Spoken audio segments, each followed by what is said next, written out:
the grim darkness of the far future, there is only war. This is the eternal truth of the Warhammer 40,000 universe, a setting where hope is measured in the seconds between one catastrophe and the next, where the survival of humanity itself hangs by the most tenuous of threads, and where even the mightiest warriors know that death and worse await them in the endless conflicts that rage across a million worlds. It is a universe of incomprehensible scale, where entire planets are sacrificed as mere footnotes in conflicts that span centuries, where gods made of pure malevolence feast upon the souls of the living, and where the very fabric of reality tears open to spew forth horrors that defy description. Into this nightmare realm of eternal warfare and cosmic horror, we introduce something that should not exist, something fundamentally incompatible with the very nature of this dark millennium. We introduce Saitama, the One-Punch Man, a hero so absurdly powerful that his greatest enemy is not any villain or monster, but the crushing boredom that comes from being unable to find a worthy opponent. Picture, if you will, the moment when these two universes collide. On one side, you have the endless grimdark of Warhammer 40k, where the God Emperor of mankind sits entombed upon his golden throne, sustaining himself through the sacrifice of 1,000 psychic souls every single day, where Space Marines are engineered superhuman warriors clad in power armor that could withstand direct artillery strikes, where Titans stride across battlefields as walking god machines the size of city blocks, and where the very gods themselves wage war through their mortal servants. On the other side, you have Saitama, a completely bald man in a yellow jumpsuit and white cape, who accidentally became the strongest being in his universe through nothing more than a simple exercise routine of 100 push-ups, 100 sit-ups, 100 squats, and a 10-kilometer run every single day. The contrast could not be more stark, the incompatibility more profound, or the potential consequences more fascinating to explore. This is not simply a question of who would win in a fight. The Warhammer 40k universe is not structured around singular champions deciding the fate of worlds through one-on-one combat, though such duels certainly occur. It is a setting of grand strategy, of entire fleets and armies, of psychic powers that can reshape reality itself, of technology so advanced it appears as sorcery, and of literal gods whose very existence is sustained by the emotions of countless trillions of sentient beings across the galaxy. Meanwhile, Saitama represents something far simpler yet far more absolute.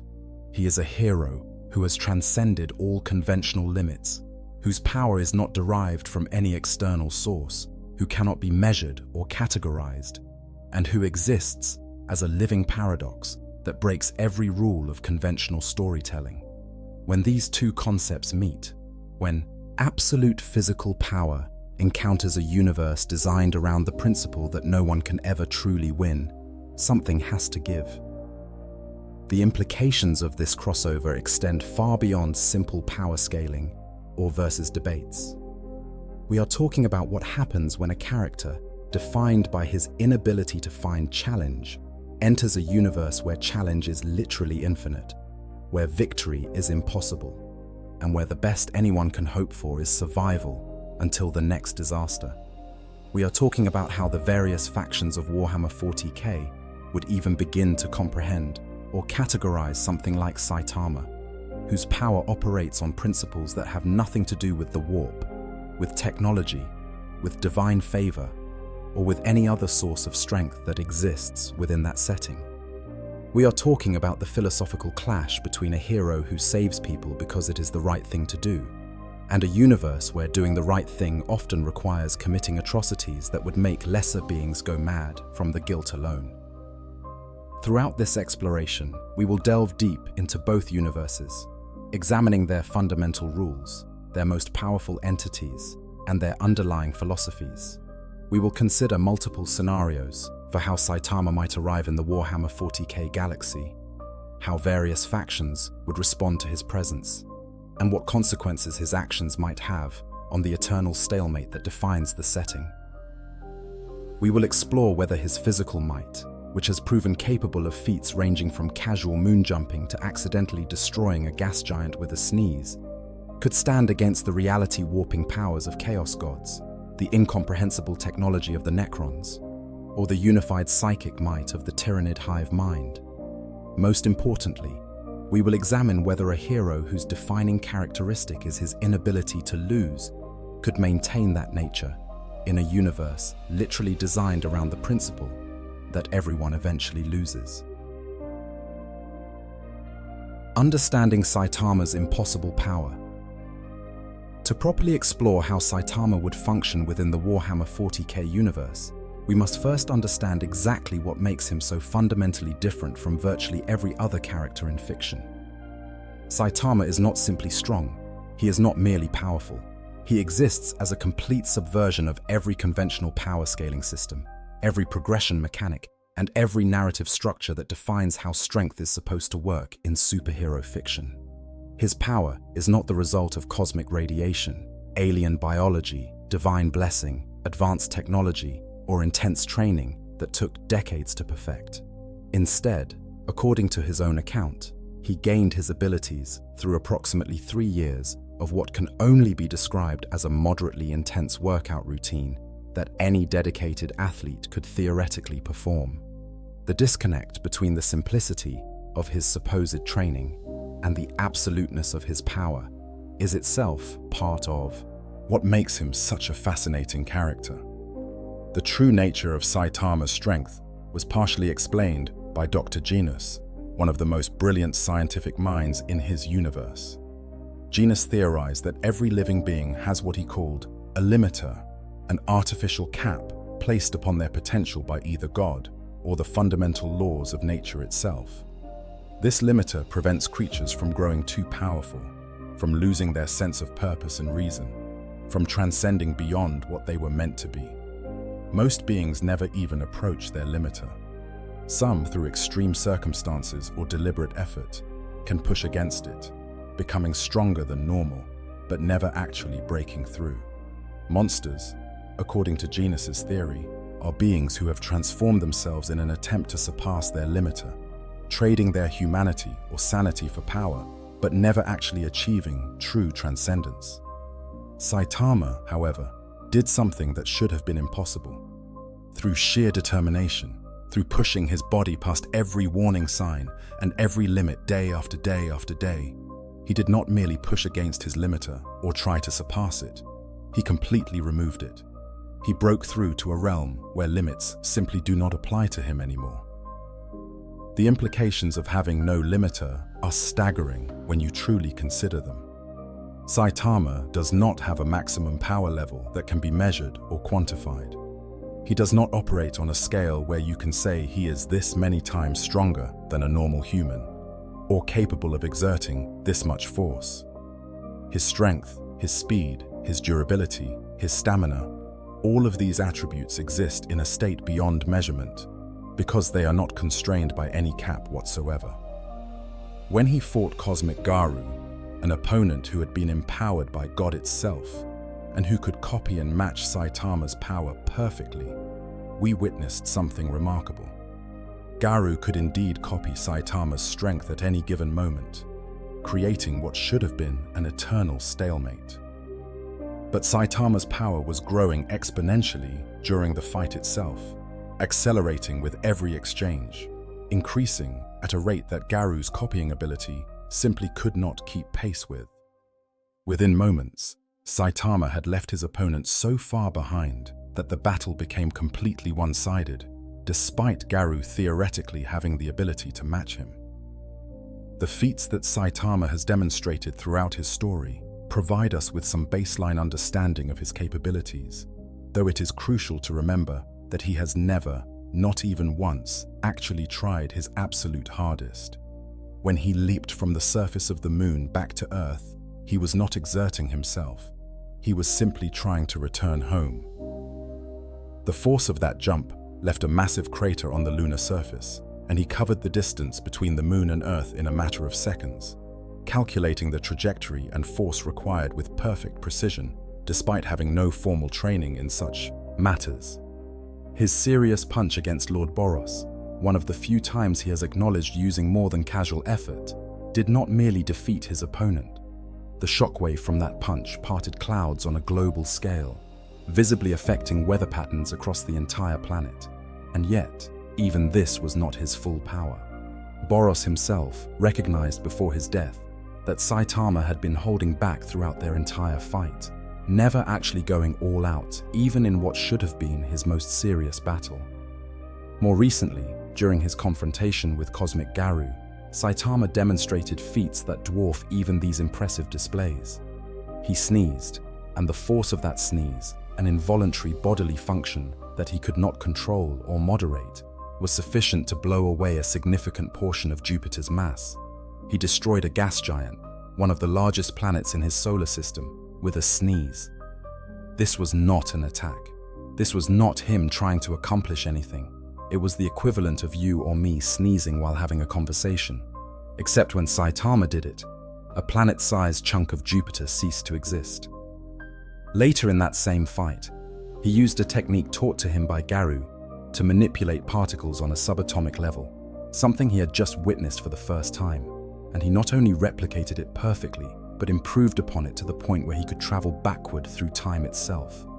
He learned a technique that manipulated the fundamental building blocks of reality and mastered it well enough to use it for time travel in the span of a single battle. What makes Saitama even more remarkable is not just his offensive capability, but his complete invulnerability to harm. Throughout his entire story, nothing has ever injured him. Not the slightest scratch, not the smallest bruise, not even a moment of being winded or tired. He has been hit by attacks that vaporized mountains, that generated enough heat to create miniature suns, that warped space and time around him. He has been at ground zero of explosions that should have atomized him, has fallen from orbit without slowing his descent, has been submerged in lava hot enough to melt steel, and has endured attacks specifically designed to bypass conventional durability by targeting internal organs or the mind itself. None of it has ever worked. None of it has ever come close to working. He walked away from being kicked to the moon with nothing more than mild annoyance at having to figure out how to get back home. He took direct hits from attacks that warped reality itself and did not even flinch. His durability is not a function of armor or energy shields or healing factor. He simply cannot be damaged by anything that has been thrown at him thus far. Equally important is Saitama's remarkable control over his power. Despite being able to accidentally destroy celestial bodies, despite casual movements that could level buildings, he is able to moderate his strength with incredible precision. He can defeat a normal criminal with a light tap that merely knocks them unconscious rather than killing them. He can spar with his disciple Genos, holding back to such an absurd degree that Genos believes he is witnessing his master's full power, when in reality, Saitama is barely exerting a fraction of his capability. He can navigate crowded city streets without accidentally killing everyone around him through mere proximity to his movements. This level of control suggests not only overwhelming power, but also overwhelming mastery over that power, an ability to regulate force output that is so precise it allows him to function in normal society despite being capable of ending all life on his planet with a single serious punch. One critical aspect of Saitama's power that must be understood is its complete independence from any external source. He does not draw energy from the sun like some superheroes. He is not connected to a cosmic force or magical dimension. He does not have nanomachines or alien DNA or divine blessing enhancing his abilities. His power is entirely his own, generated from within himself, requiring no external energy source to maintain or replenish. He does not eat any more than a normal person. He does not need to recharge or recover or rest. He just is powerful all the time, without exception, without any conditions that need to be met. This independence means that powers which drain energy, suppress abilities, or cut off a hero from their source of strength would have absolutely no effect on him, because there is nothing to drain, nothing to suppress, nothing to cut off. He is not powered by anything. He simply has power. All of this combines to create a character who, by any reasonable assessment, should not be able to exist within most fictional universes. He breaks every rule of escalation, every principle of balanced conflict, every assumption about how powerful beings are supposed to function. He is, in essence, the answer to the question, what if someone became infinitely powerful through finite means? And now we are going to place this living paradox into the Warhammer 40k universe, a setting that prides itself on having no ultimate answers, no final victories, and no being so powerful that they can solve every problem. The stage is set for a collision between two fundamentally incompatible concepts, and the results will be nothing short of extraordinary. The Warhammer 40k power hierarchy. Before we can properly assess how Saitama would interact with the various threats and factions of the Warhammer 40k universe, we must first understand the incredible scope of power that exists within that setting. This is not a universe of street-level heroes fighting crime in cities. This is not even a universe of planetary defenders protecting their homeworlds. Warhammer 40k operates on a galactic scale where the loss of entire worlds is considered acceptable collateral damage, where weapons capable of destroying planets are deployed with disturbing regularity, and where the most powerful beings can reshape reality itself according to their whims. To truly grasp what Saitama would be up against, we need to examine the hierarchy of power that defines this grim darkness of the far future. At the very pinnacle of imperial might stands the Emperor of mankind, a being whose origin stretches back tens of thousands of years before the current age.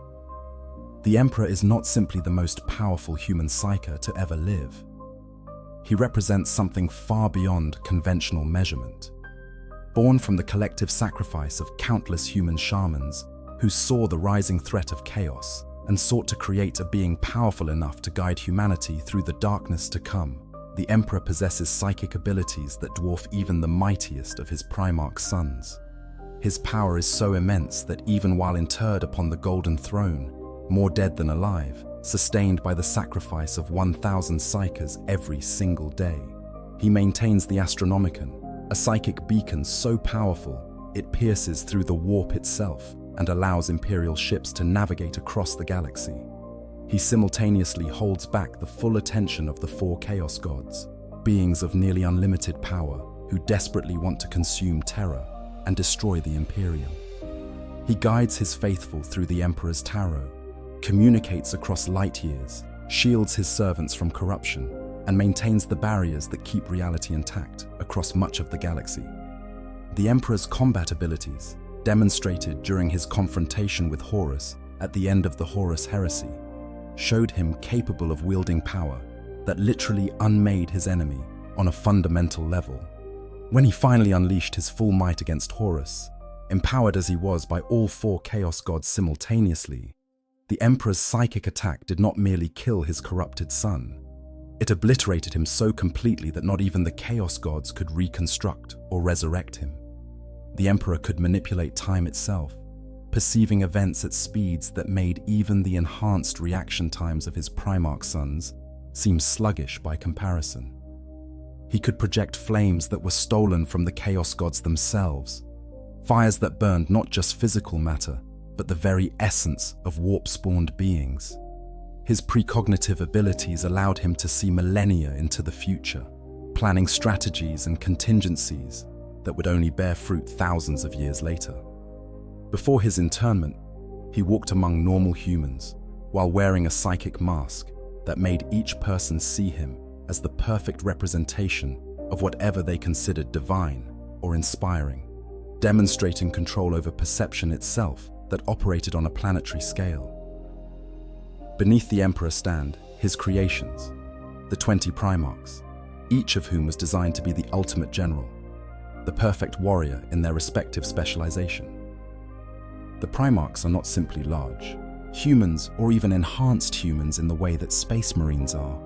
They are fundamentally different beings, crafted using technologies that combine the Emperor's own genetics with warp stuff itself, creating individuals who exist partially in both real space and the Imperium simultaneously. Each Primarch stands anywhere from 10 to 12 feet tall, possesses strength capable of ripping through tank armor with their bare hands, and can process information at speeds that allow them to analyze and adapt to complex battlefield situations in fractions of a second. Their durability is such that weapons which would annihilate entire squads of normal humans barely inconvenience them. Their lifespans are measured in centuries or even millennia, and they do not age in any conventional sense. The strongest among the Primarchs demonstrate feats that border on the mythological. Sanguinius, the Angel, was considered by his brothers to be the greatest warrior among them, capable of defeating even greater demons in single combat while exhausted from days of continuous battle. Vulcan, the Primarch of the Salamanders, is a perpetual, meaning he literally cannot permanently die. He has been killed multiple times throughout history, only to resurrect through means even he does not fully understand. Leman Russ, the Primarch of the Space Wolves, earned his reputation as the Emperor's executioner by being capable of defeating other Primarchs in combat when necessary. He famously broke the back of Magnus the Red over his knee during the raising of Prospero, lifting a Primarch of psychic might so great he could face armies alone and snapping his spine like a twig. Horus Lupercal, before his fall to chaos, and after receiving the dark gifts of all 4 chaos gods, became powerful enough to nearly kill the Emperor himself, an achievement that no other being in the setting has come close to matching. When these Primarchs fell to chaos and were elevated to demonhood, their power increased exponentially. Demon Primarchs exist partially in the warp at all times, making them nearly impossible to permanently kill in real space. They can manifest abilities that warp reality around them, creating zones where the laws of physics themselves become negotiable. Angron, transformed into the demon Primarch of Khorne, has become a literal avatar of rage and slaughter, his presence alone driving normal humans to madness, and his combat abilities amplified to the point where he can match or exceed greater demons of Khorne. Magnus the Red, now a demon Primarch of Siench, wields sorceries powerful enough to lay siege to entire star systems, summon armies of demons with a thought, and alter reality itself according to his whims. These beings are no longer bound by mortal limitations, sustained by the power of their patron gods, and empowered by the collective belief and emotion that feeds those same gods. Above even the demon Primarchs stand the chaos gods themselves. Horn, Tzeentch, Nurgle, and Slaanesh are not beings in any conventional sense. They are concepts given form and consciousness, vast entities that exist within the warp, that dimension of pure psychic energy that underlies physical reality. They are sustained by the emotions and actions of every sentient being in the galaxy, growing stronger with every act that aligns with their nature. Khorne feeds on violence, rage, and bloodshed, growing more powerful with every murder, every battle, every act of aggression across the galaxy. Tzeentch feeds on ambition, hope, and change, strengthened by every scheme, every plan, every moment of desperation where someone seeks to alter their circumstances. Nurgle feeds on despair, decay, and acceptance, bloating with power from every disease, every surrender to fate, every moment of resignation to death. Slaanesh feeds on excess, pleasure, and perfection, growing stronger from every indulgence, every sensation taken to extremes, every obsession pursued to its ultimate conclusion. The power of these gods is difficult to quantify because they do not operate entirely within physical reality. They can manifest portions of their consciousness as greater demons, beings powerful enough to threaten entire worlds. They can corrupt reality itself, creating zones where their influence is so strong that the physical laws of the universe bend to accommodate their nature. They have destroyed countless civilizations throughout the galaxy's history, corrupted entire space marine legions during the Horus Heresy, and continue to be the single greatest threat to the continued existence of the Imperium. The only reason they have not already consumed the galaxy is that they are as much at war with each other as they are with real space. Their conflicting natures ensuring they can never truly unify for long. Even so, their reach is nearly unlimited. They can touch any mind that opens itself to the warp. They can corrupt anyone who makes a deal with them. They can offer power, knowledge, relief from suffering, or transcendent pleasure, but the price is always the same: eternal servitude and the eventual loss of everything that made you who you were. Beyond the Imperium and Chaos, other factions possess power that operates on similarly incomprehensible scales. The Necrons, ancient machines that were once a living species called the Necron Tyre, possess technology so advanced it appears as magic to those who witness it. Their weapons operate on principles that allow them to strip matter apart at the molecular level. Their ships can create portals through space itself, and their most powerful artifacts include devices like the Celestial Orrery, a three-dimensional map of the galaxy where destroying a holographic representation of a star causes the actual star to go supernova, wiping out entire solar systems with the flick of a wrist. The Necrons once waged war against the Old Ones and their Eldari servants in a conflict called the War in Heaven, a conflict so devastating it literally created the Chaos Gods as a side effect of the psychic turbulence it generated. When they chose to enter their great sleep 60 million years ago, they were the undisputed masters of the physical galaxy. The Tyranids represent a different kind of threat entirely. These extragalactic horrors arrive in vast hive fleets, consuming all biological matter in their path and incorporating it into new bioforms specifically designed to overcome whatever resistance they encounter. The Tyranid hive mind is a psychic gestalt consciousness of such magnitude that it drowns out the light of the Astronomicon, where its influence is strongest, creating what is known as the shadow in the warp that prevents even the most powerful psykers from accessing their abilities. The largest hive ships are living creatures the size of small moons, capable of spawning millions of smaller organisms and withstanding firepower that could level continents. What makes the Tyranids truly terrifying is not just their individual power, but their numbers. The hive fleets that have entered the galaxy so far are estimated to be merely the vanguard of a far larger swarm still approaching from beyond the galactic rim.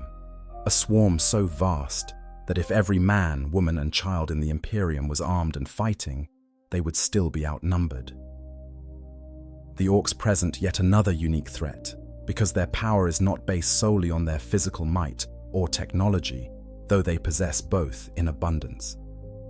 Orcs are psychically active on a subconscious level, and their collective belief literally warps reality to make what they think is true actually become true.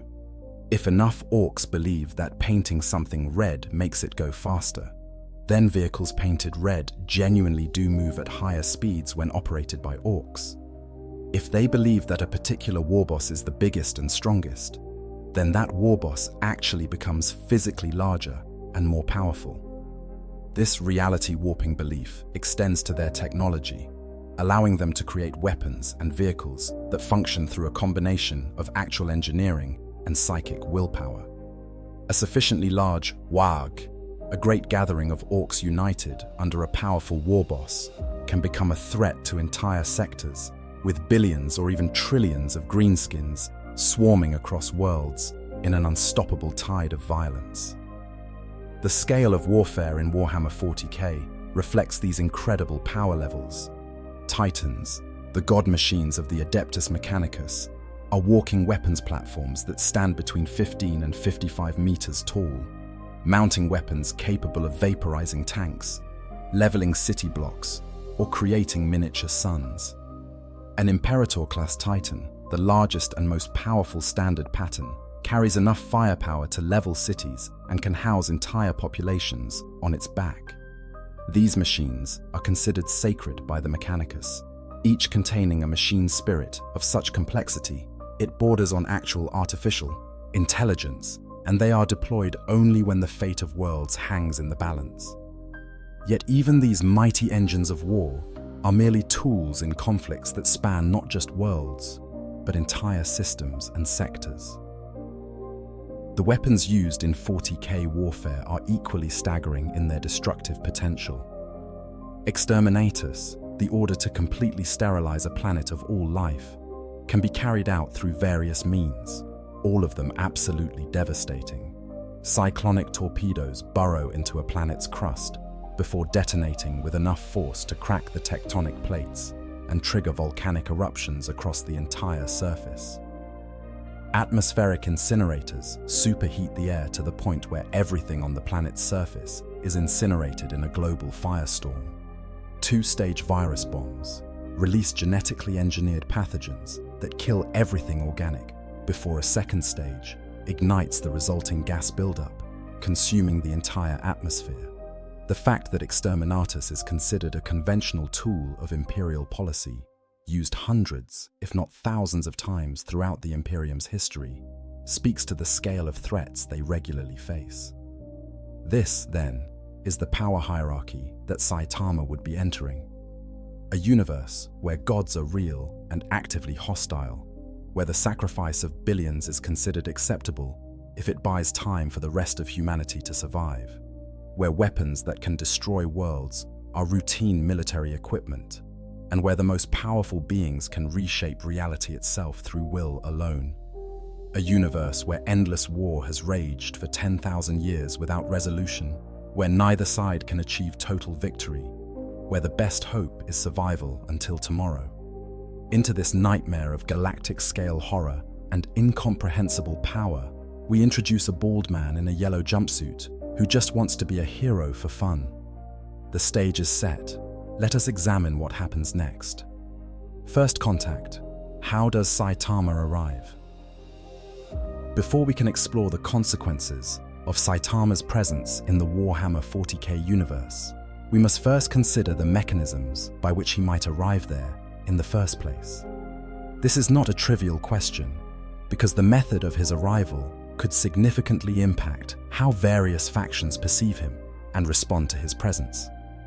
There are several possibilities we can consider, each with their own implications and consequences that would shape his initial interactions with the forces of the Imperium and beyond. The most straightforward scenario would involve some kind of dimensional breach or warp phenomenon that pulls Saitama from his universe into the Warhammer 40k galaxy. Perhaps a psyker attempting to summon something from the warp accidentally tears a hole not into the Imperium, but into another universe entirely, and Saitama, being in the wrong place at the wrong time, gets pulled through. This would be entirely in keeping with his character, as he has repeatedly demonstrated a tendency to stumble into situations without any real understanding of what is happening around him. Imagine Saitama standing in a grocery store, reaching for a sale item, when reality suddenly tears open beneath his feet, and he finds himself tumbling through some kind of psychedelic void before crashing onto the surface of a hive world in the Imperium of Man. His first reaction would not be panic or fear, but rather mild annoyance that he dropped his groceries and now has to figure out where he is and how to get home. Alternatively, we could consider a scenario where Tzeentch, the chaos god of change and scheming, deliberately pulls Saitama into the 40k universe as part of some incomprehensibly complex plan. Tzeentch would recognize that Saitama's nature is so fundamentally different from anything in the 40k universe that his mere presence would disrupt countless carefully laid plans and prophecies. The Lord of Change might see Saitama as the perfect wild card, an element of such profound unpredictability that introducing him to the galaxy would cascade into changes that even Tzeentch could not fully predict, and that uncertainty would be delicious to a god who feeds on change itself. Of course, Tzeentch would likely come to regret this decision when he realized that Saitama cannot be manipulated, corrupted, or controlled in any meaningful way, but by then it would be too late. A third possibility involves Saitama simply existing in the 40k universe from the beginning, perhaps on some backwater world that has had minimal contact with the broader Imperium. In this scenario, he would have grown up in a hive city on some forgotten industrial world, developed his powers through his training routine, just as he did in his own universe, and has been operating as a hero locally without anyone in the wider galaxy being aware of his existence.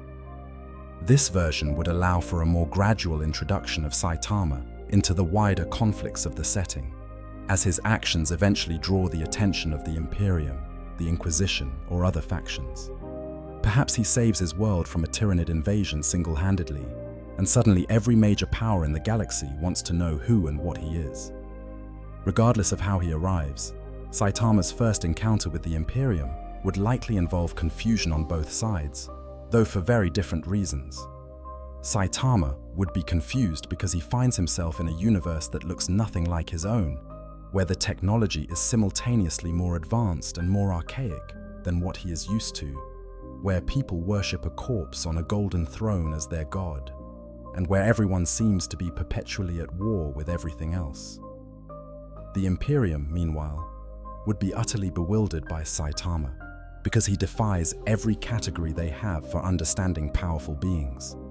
He is not a psyker, showing no connection to the warp whatsoever. He is not an abhuman or xenos, being clearly of pure human stock, despite his incredible abilities.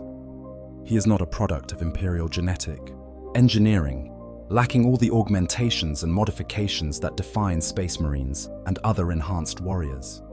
He is not possessed or corrupted by chaos, showing none of the telltale signs of demonic influence. He is just a man, except he demonstrably is not just a man because no normal human could survive being shot by a bolter, let alone laugh off a direct hit from a lascannon. The likely first assumption by Imperial forces would be that Saitama is some kind of new threat that needs to be eliminated immediately. This is, after all, how the Imperium tends to respond to things it does not understand.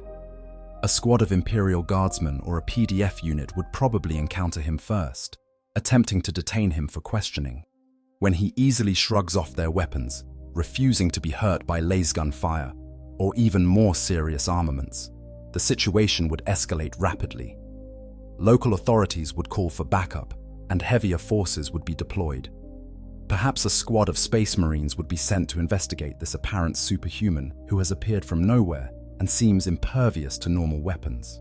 The Space Marines, being among humanity's greatest warriors, would approach with a mixture of professional caution and absolute certainty in their ability to handle any threat.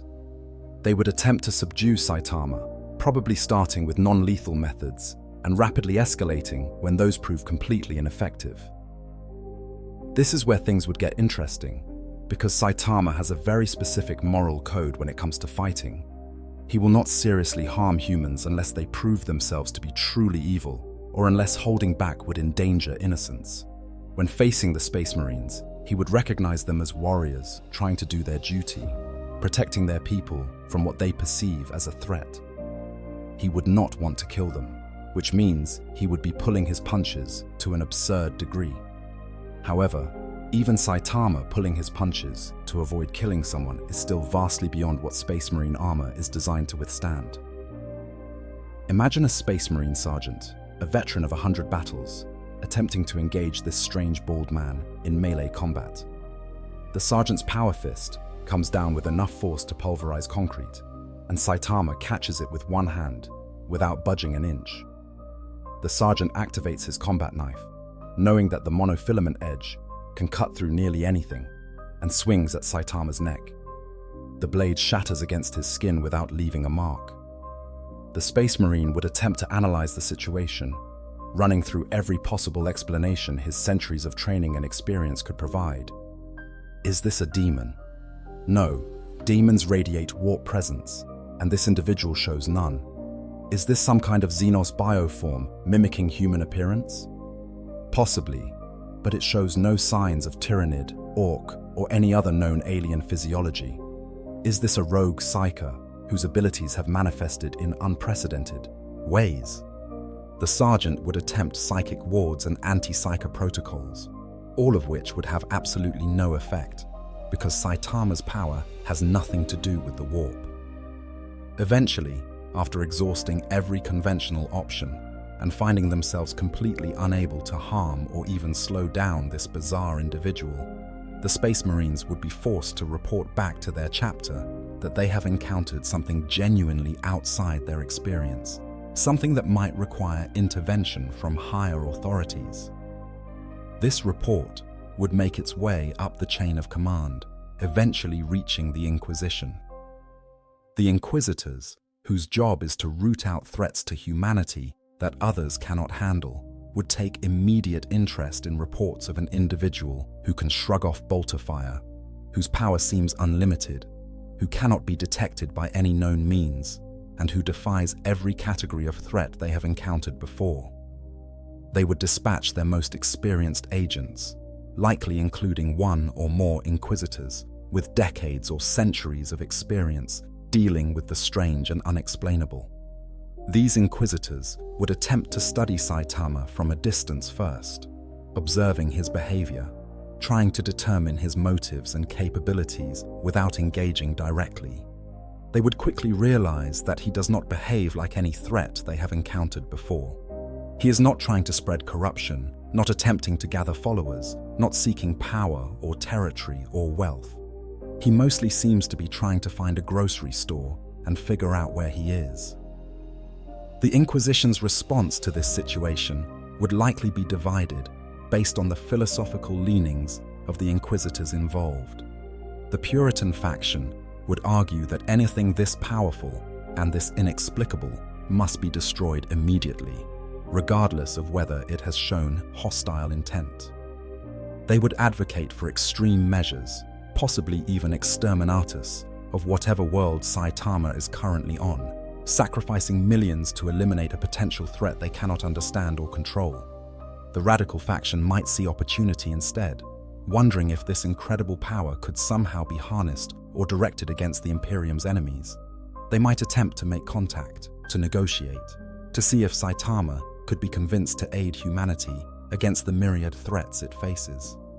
The tension between these two approaches would likely define the Imperium's initial response to his presence, creating a situation where Saitama finds himself being both hunted by some Imperial forces and courted by others, all while he just wants to go home. And what of Saitama's own reaction to finding himself in this nightmare universe? He would likely be appalled by what he sees.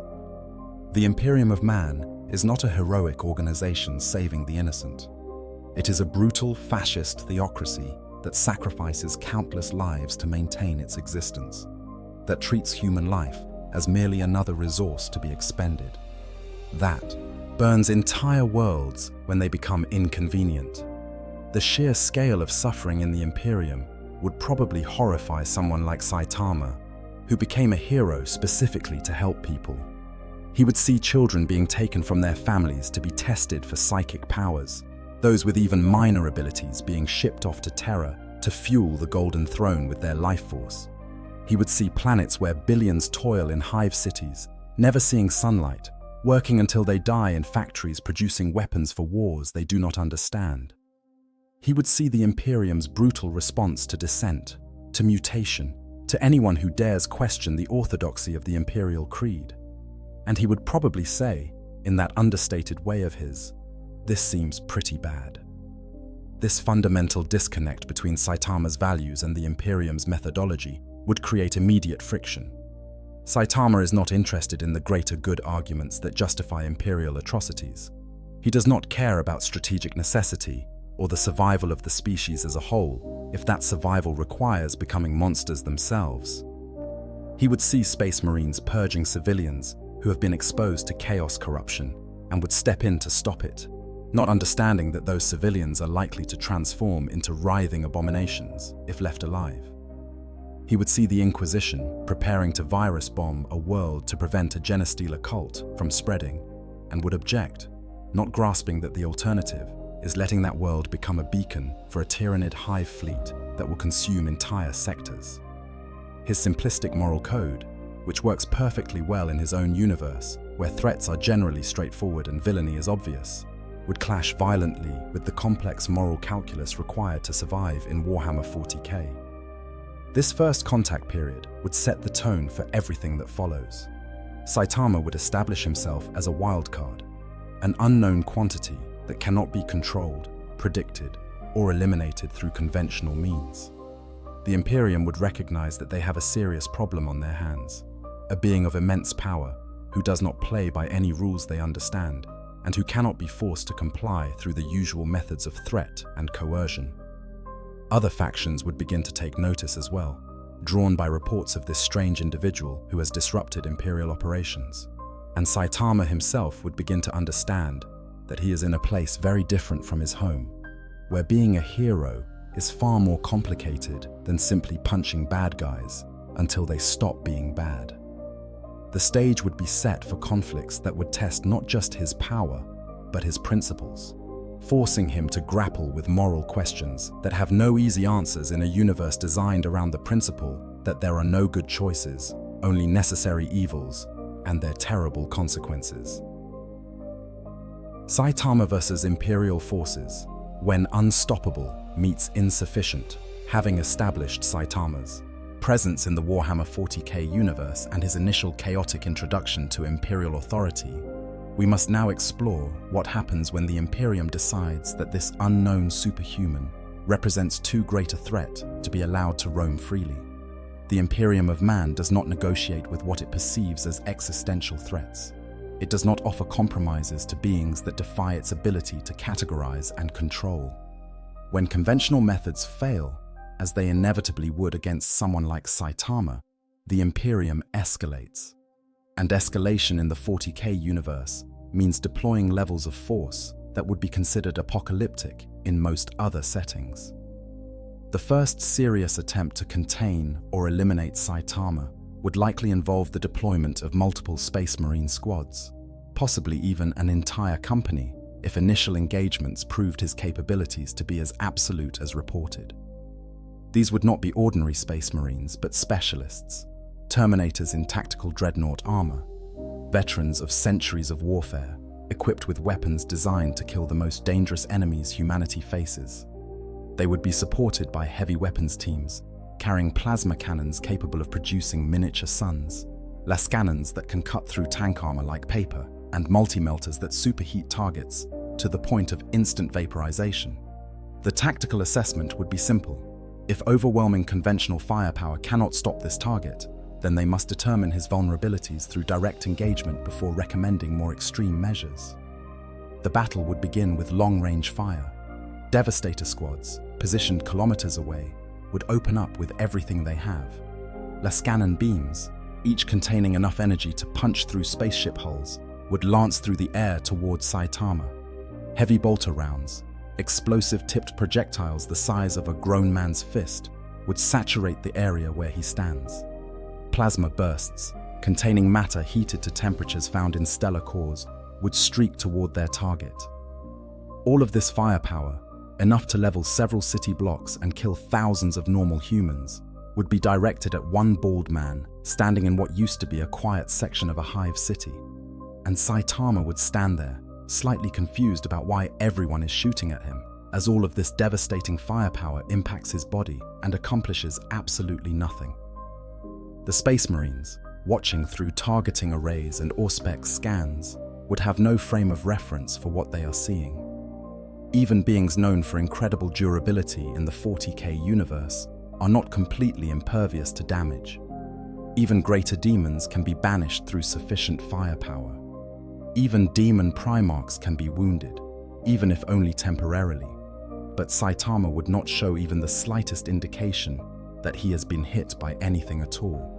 There would be no defensive barrier to analyze, no energy field deflecting the attacks, no regeneration repairing damage as fast as it is inflicted. The attacks would simply not affect him in any way whatsoever. A Lascannon beam, powerful enough to bore through meters of reinforced ceramite, would hit his chest and dissipate without leaving a mark, not even singing his ridiculous yellow jumpsuit. Understanding that ranged combat is ineffective, the Space Marines would close for melee engagement.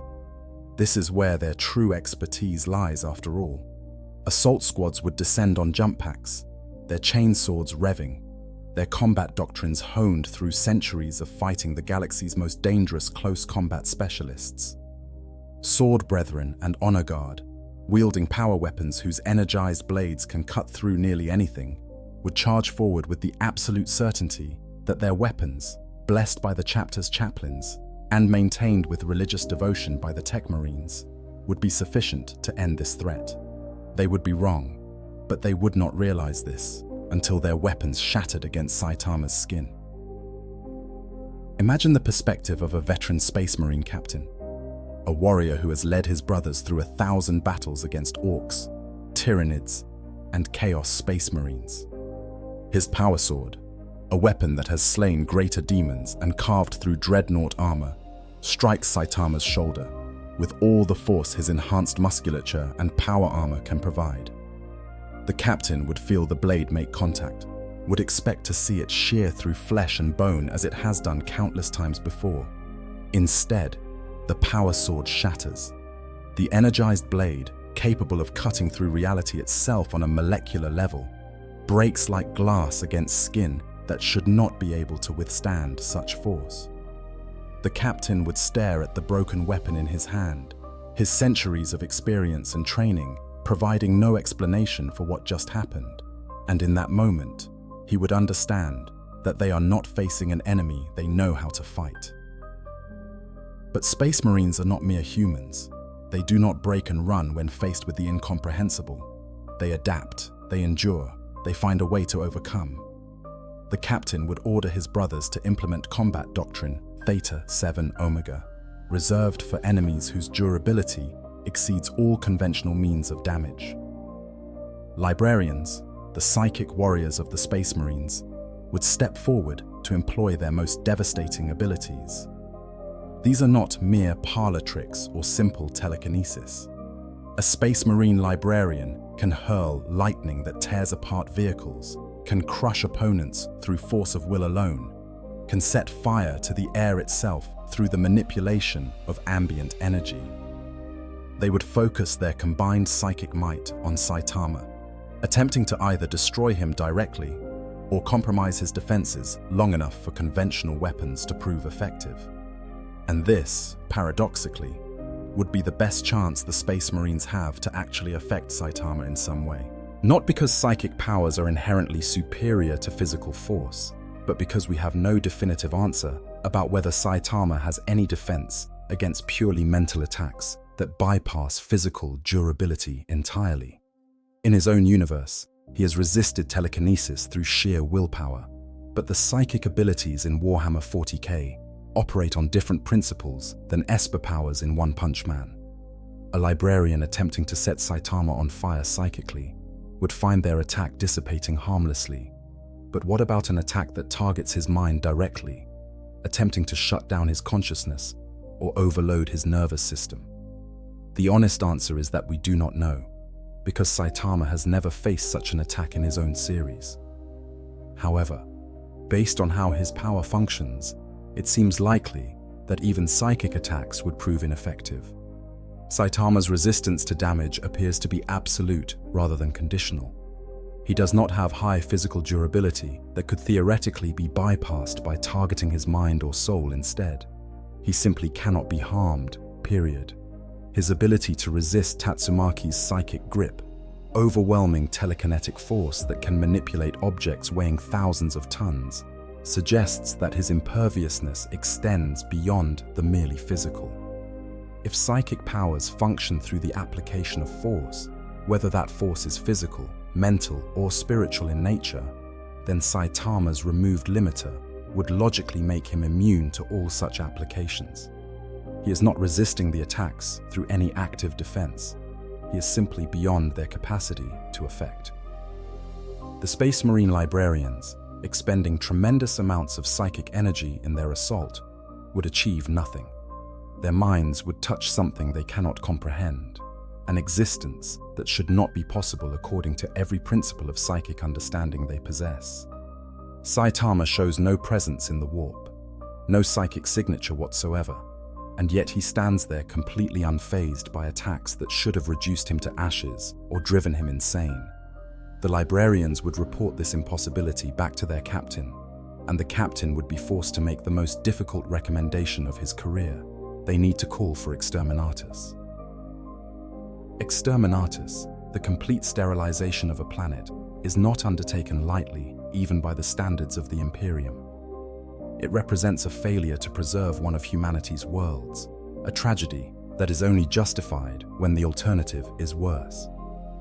But faced with an individual who cannot be harmed by any weapon they possess, who shows no sign of hostility but also refuses to submit to Imperial authority, who represents an unknown threat of potentially galaxy-ending proportions, the Space Marines would have no choice but to recommend the complete destruction of the world he currently occupies. They would evacuate what Imperial forces they could. They would issue warnings to any loyalists remaining on the planet, and then they would turn the guns of their battle barge toward the surface and begin the bombardment. Cyclonic torpedoes, each carrying enough destructive potential to trigger tectonic catastrophe, would be launched toward the planet's surface. These weapons burrow deep into the crust before detonating, creating seismic events that tear the very continents apart. Atmospheric incinerators would superheat the air itself, creating firestorms that consume everything on the planet's surface. The bombardment would continue for hours or days, systematically destroying everything that lives on that world, reducing cities to rubble, boiling oceans, and turning the entire planet into a lifeless tomb. This is the Imperium's ultimate answer to threats it cannot contain. If you cannot kill the enemy, then destroy the ground beneath their feet and hope that solves the problem. The bombardment would fail, not because the weapons are insufficient to destroy a planet, they absolutely are, but because Saitama would survive it with the same casual ease that he survives everything else. Picture him standing on the surface as torpedoes strike around him, as the very ground breaks apart beneath his feet, as temperatures rise high enough to melt stone. He would probably be more annoyed about the noise than concerned about the actual danger. When the bombardment finally stops, and the Space Marines scan the lifeless surface of what was once a thriving world, their auspex would detect a single life sign. One man, standing in the center of a crater that used to be a city, apparently none the worse for wear, looking up at their ship with an expression that clearly conveys, was that really necessary? This failure would send shockwaves, metaphorical ones this time, through the Imperial command structure. Exterminatus is supposed to be the final solution, the ultimate sanction that eliminates any threat, no matter how resilient. The fact that it failed, that one individual survived the complete destruction of the biosphere around him, would force a fundamental reassessment of what they are dealing with. This is no longer a containment problem or a security threat. This is a crisis of understanding, a challenge to everything they thought they knew about power and its limits. The reports would make their way up to the highest levels of the Inquisition, possibly even to the High Lords of Terror themselves. And at those levels, truly terrifying decisions would begin to be made. Someone, probably an Inquisitor Lord, with the authority to make such calls, would suggest that perhaps they are going about this all wrong. Perhaps attempting to destroy Saitama is not only futile, but counterproductive. Perhaps instead, they should try to understand what he wants, what motivates him, and whether there is any possibility of turning him into an asset rather than a liability. After all, a being this powerful could potentially tip the balance in humanity's eternal war for survival if he could be convinced to fight for the Imperium rather than against it. This suggestion would be controversial, with many arguing that dealing with such an unknown entity is far too dangerous, that the risk of him turning against humanity is unacceptable. But necessity has a way of overcoming ideological objections, and if there is one thing the Imperium understands, it is the willingness to make bargains with dangerous entities when survival demands it. And so, after attempts at elimination have failed spectacularly, after an entire planet has been destroyed in a futile effort to kill one man, after every conventional option has been exhausted, the Imperium would finally do something they almost never do. They would send someone to actually talk to Saitama, to ask him what he wants, and whether there might be any common ground. This emissary would approach with extreme caution, surrounded by elite guards and carrying enough weapons to level a city, all useless against their target, but providing psychological comfort nonetheless. And Saitama, who has been waiting patiently through all of this violence and destruction, who has been trying to figure out why everyone keeps attacking him, would probably just say something like, "Finally, someone who wants to talk. Do you guys know where I can find a grocery store?" The Xenos factor, when aliens meet impossibility. While the Imperium of man struggles to comprehend and contain Saitama's presence, the various Xenos factions of the Warhammer 40k galaxy would also become aware of this unprecedented individual, each reacting according to their unique nature and objectives.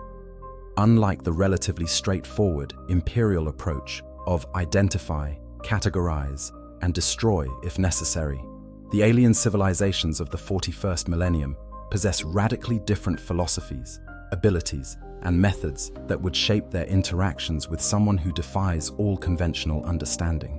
The Xenos' response to Saitama would vary wildly based on each faction's particular strengths and fundamental nature, creating a multitude of fascinating scenarios as beings from beyond humanity's ken attempt to deal with something they have never encountered before.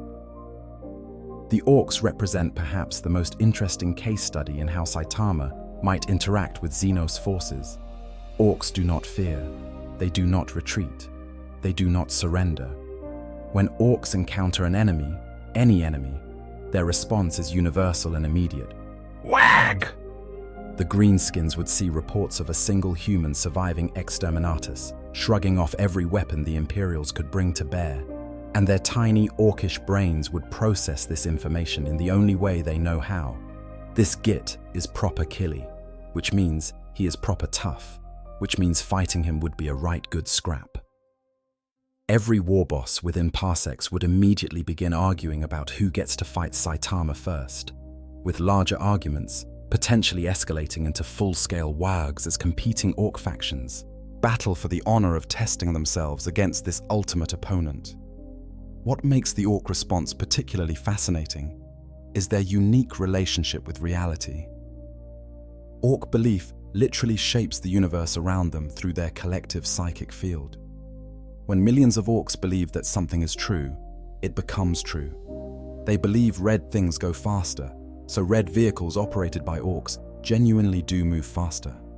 They believe that enough Daka, firepower, can solve any problem, so their ramshackle weapons that should not function according to any physical principle nevertheless unleash devastating barrages. They believe that their biggest war bosses are the toughest and strongest fighters in the galaxy, and so those war bosses literally become larger and more powerful through the belief of their followers. This raises a genuinely interesting question. What happens when orcs who believe they can eventually beat any enemy through sheer stubbornness and numbers encounter someone who actually cannot be beaten? The answer would probably involve a lot of orcs dying very quickly while having the time of their lives. Saitama would find himself facing horde after horde of greenskins, each convinced that they are the one who will finally crack his defenses. Orc war bosses in mega armor, standing 3 meters tall and carrying power claws that can tear through tank armor, would charge directly at him, screaming war cries that would deafen anyone nearby. Saitama, recognizing that orcs are genuinely trying to kill him and everyone around him, would finally be able to fight without holding back to avoid killing his opponents. For the first time since arriving in the 40k universe, he would be able to throw real punches at enemies who are genuinely dangerous and genuinely evil by any reasonable definition. The orcs would love every second of it, right up until they stop existing. Saitama's serious punches, the ones he uses when he actually wants to end a fight quickly, would not merely kill individual orcs. The shockwaves alone would annihilate entire mobs. When he punches a warboss, the impact would propagate through the warboss's body and continue traveling into the orcs behind him, through them, and into the terrain beyond, leaving a path of utter devastation that stretches for kilometers. The orcs, seeing this incredible display of power, would not become discouraged. They would become more excited. This is what they live for: the opportunity to fight someone who can actually pose a challenge, even if that challenge is insurmountable. But here is where things get truly interesting. As more and more orcs gather to fight Saitama, as the legend of the bald Humi who can't be crumped spreads throughout the orc collective consciousness, their belief begins to affect the situation in unpredictable ways. Orcs would start believing that maybe, just maybe, if they hit him hard enough and fast enough with enough boys behind them, they could actually hurt him. And because orcs shape reality through belief, their conviction might actually begin to create situations where their attacks seem more effective, not because they are actually harming Saitama, but because reality is bending slightly to accommodate orcish expectations. This would not be enough to actually threaten him, but it would be enough to make the fight slightly more interesting, which is probably the worst possible outcome from the perspective of anyone trying to contain the orc threat, because it would ensure that orcs continue to seek out Saitama for the rest of eternity. The Tyranids would represent a completely different kind of threat and a completely different response pattern. The hive mind, that vast consciousness that directs the actions of countless trillions of Tyranid organisms, does not think in terms of honor or glory or worthy opponents. It thinks in terms of biomass, efficiency, and adaptation. When the hive mind first encounters Saitama, probably through a vanguard organism like a lictor or genestealer reporting back after observing him in combat, it would process this information with cold calculation. Analysis, individual designation unknown. Power assessment, extreme. Threat level, unprecedented. Recommended response, contain and study. Do not engage directly until adaptation protocols complete. The Tyranids would not send their entire fleet against Saitama immediately. Instead, they would probe his defenses methodically, sending various bioforms with different attack methods to test what works and what does not. Genestealers, capable of tearing through tank armor with their claws, would attempt close combat.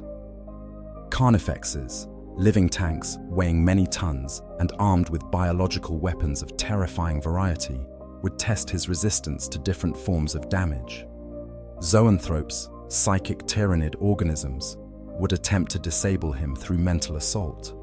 Each failure would provide data, and the hive mind would begin the process of adaptation, attempting to create a bioform specifically designed to counter Saitama's abilities.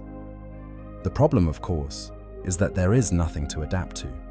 Saitama does not use energy shields that can be bypassed, does not rely on specific biological processes that can be disrupted, does not have a weakness that can be identified and exploited.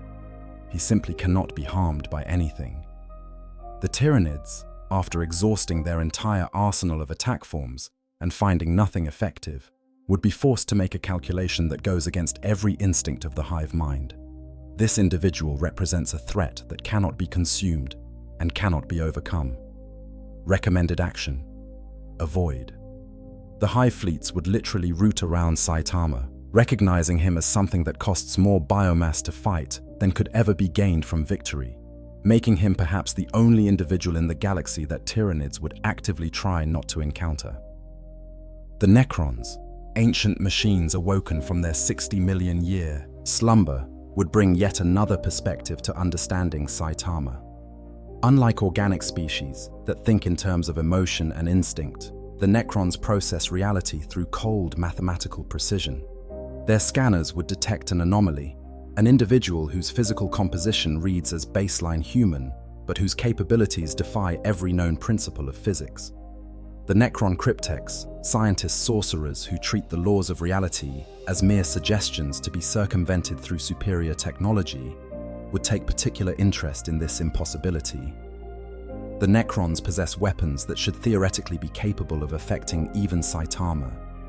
Gauss weaponry does not merely damage, it strips matter apart at the molecular level, reducing targets to their constituent atoms and then dispersing those atoms. Tesseract labyrinths can trap entire beings in pocket dimensions.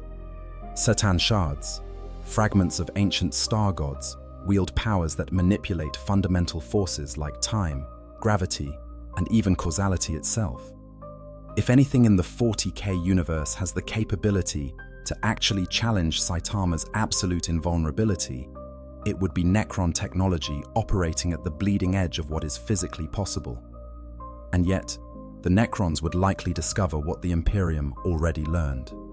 Saitama cannot be harmed by anything, regardless of how advanced or esoteric the attack method. Gauss beams would wash over him without effect. Attempts to trap him in a Tesseract labyrinth would fail, as he simply punches through the dimensional walls. Citan shards, attempting to manipulate time around him, would find their powers dissipating uselessly, unable to affect someone who exists beyond the normal limitations of physical law. The Necrons, unlike organic species, would not become frustrated or obsessed with overcoming this challenge. They would simply recategorize Saitama as an anomaly to be studied, rather than a threat to be eliminated, and likely attempt to isolate him rather than confront him directly, content to wait eons if necessary for circumstances to change. The Eldar would provide perhaps the most sophisticated response to Saitama's presence, though not necessarily the most effective. The Eldari, ancient and dying race that they are, possess psychic powers that make even the mightiest human psykers look like children playing with matches. Their farseers can read the threads of fate itself, perceiving possible futures and guiding their race along the paths most likely to ensure survival. When Saitama enters the 40k universe, every farseer in the galaxy would suddenly encounter the same problem. All their visions of the future become clouded and uncertain in ways they do not understand. Saitama represents something that should not exist in any timeline they can perceive, an element of such profound unpredictability that his very presence disrupts the complex web of fate that the Eldar spend their lives trying to navigate. The Eldar response would likely be nuanced and complex, as everything involving the Eldari tends to be. Some craftworlds might see Saitama as an opportunity, an individual whose power could potentially be directed against threats to the Eldar race. Others might view him as a danger precisely because he cannot be predicted or controlled, an element of chaos in a universe where the Eldar desperately need to maintain control over every variable to ensure their species survives. There would be debates in the Infinity Circuits, the vast psychic repositories where the souls of dead Eldar reside, about whether Saitama's arrival is a blessing or curse, whether he should be helped, hindered, or left entirely alone. Ultimately, the Eldar would probably attempt to manipulate events to ensure that Saitama encounters their enemies rather than their forces. They excel at subtle manipulation, at arranging circumstances so that problems solve themselves without direct intervention. If the Eldar can engineer a situation where Saitama just happens to be in the path of an incoming chaos invasion or Tyrannid hive fleet, then that threat gets dealt with without the Eldar having to risk their precious few remaining lives. This would work right up until Saitama notices what they are doing and calls them out on it, because for all his simplistic worldview, he is very good at seeing through manipulation and deception when it directly affects him. The Dark Eldar would take a more direct and characteristically cruel approach. These twisted cousins of the Craftworld Eldar, dwelling in the webway dimension of Komarag, would see Saitama as either the ultimate prey or the ultimate entertainment. Archons, the leaders of Dark Eldar cabals, would likely attempt to capture him to see if he could survive in the arenas of the Dark City, facing off against the most dangerous creatures the galaxy has to offer, while providing spectacle for the jaded masses of Komorach. This attempt would go very poorly for whoever tried it, as Saitama would not only easily defeat whatever they threw at him, but would likely become offended at being treated as entertainment and decide to shut down their entire operation, perhaps accidentally destroying significant portions of Komorra in the process. The Tau would be the most reasonable Xenos faction in their approach to Saitama. which means they would still try to either recruit him or eliminate him, just with more politeness and less immediate violence than most other factions. The Tau believe in the greater good, the philosophy that all species should work together under Tau guidance for the benefit of everyone. They would see someone of Saitama's power as a potential asset if he could be convinced to join their cause, or as a problem to be solved through superior tactics and technology if he could not. Tau ethereals would attempt diplomatic contact, offering him a place in their empire and explaining how his power could be used to protect civilians and improve lives across the Tau's galaxy. Saitama might actually be receptive to this message, at least more so than to the Imperial approach of submit or be destroyed, because it aligns somewhat with his own desire to be a hero who helps people. However, the Tau would quickly discover that while Saitama might be sympathetic to their goals in principle, he is not particularly interested in being part of anyone's grand plan or serving under any authority structure. He is a hero for fun, not a soldier in someone else's army. When the Tau inevitably tried to integrate him into their military command structure or direct his actions according to their strategic plans, Saitama would politely decline and continue doing his own thing, much to the ethereal's frustration. They would be left in the awkward position of having an incredibly powerful individual who generally agrees with their philosophy but refuses to submit to their authority, creating all sorts of complications for their carefully ordered society. Chaos, confrontation, testing the incorruptible. Of all the threats in the Warhammer 40k universe, none are more insidious, more persistent, or more fundamentally dangerous than the forces of chaos. The ruinous powers are not merely enemies who can be fought with conventional weapons. They are fundamental aspects of existence itself, concepts given form and malevolent consciousness. They do not merely threaten physical destruction. They threaten the corruption and damnation of the soul, the transformation of the self into something unrecognizable, the eternal torment that extends beyond death into an afterlife of unimaginable suffering. When chaos takes interest in someone, when the dark gods turn their terrible attention toward an individual, the question is not whether they will fall, but merely how long they can resist before the inevitable corruption takes hold. But what happens when the ruinous powers encounter someone who simply cannot be corrupted, who is so fundamentally simple in his motivations and so absolutely strong in his power that there are no weaknesses for chaos to exploit? The first chaos god to take serious notice of Saitama would almost certainly be Khorne, the blood god, the lord of battle, the embodiment of rage and martial prowess. Khorne cares not from whence the blood flows, only that it flows. But he does have preferences. He favors those who show skill in combat, who demonstrate courage in the face of overwhelming odds, who earn their victories through strength rather than tricks or sorcery. When reports reach the brass throne of a warrior who cannot be harmed, who defeats entire armies with casual ease, who shows no fear and no hesitation in battle, Khorne's interest would be immediate and intense. Here is a warrior worthy of the blood god's attention, a champion who could drown the galaxy in blood if properly motivated.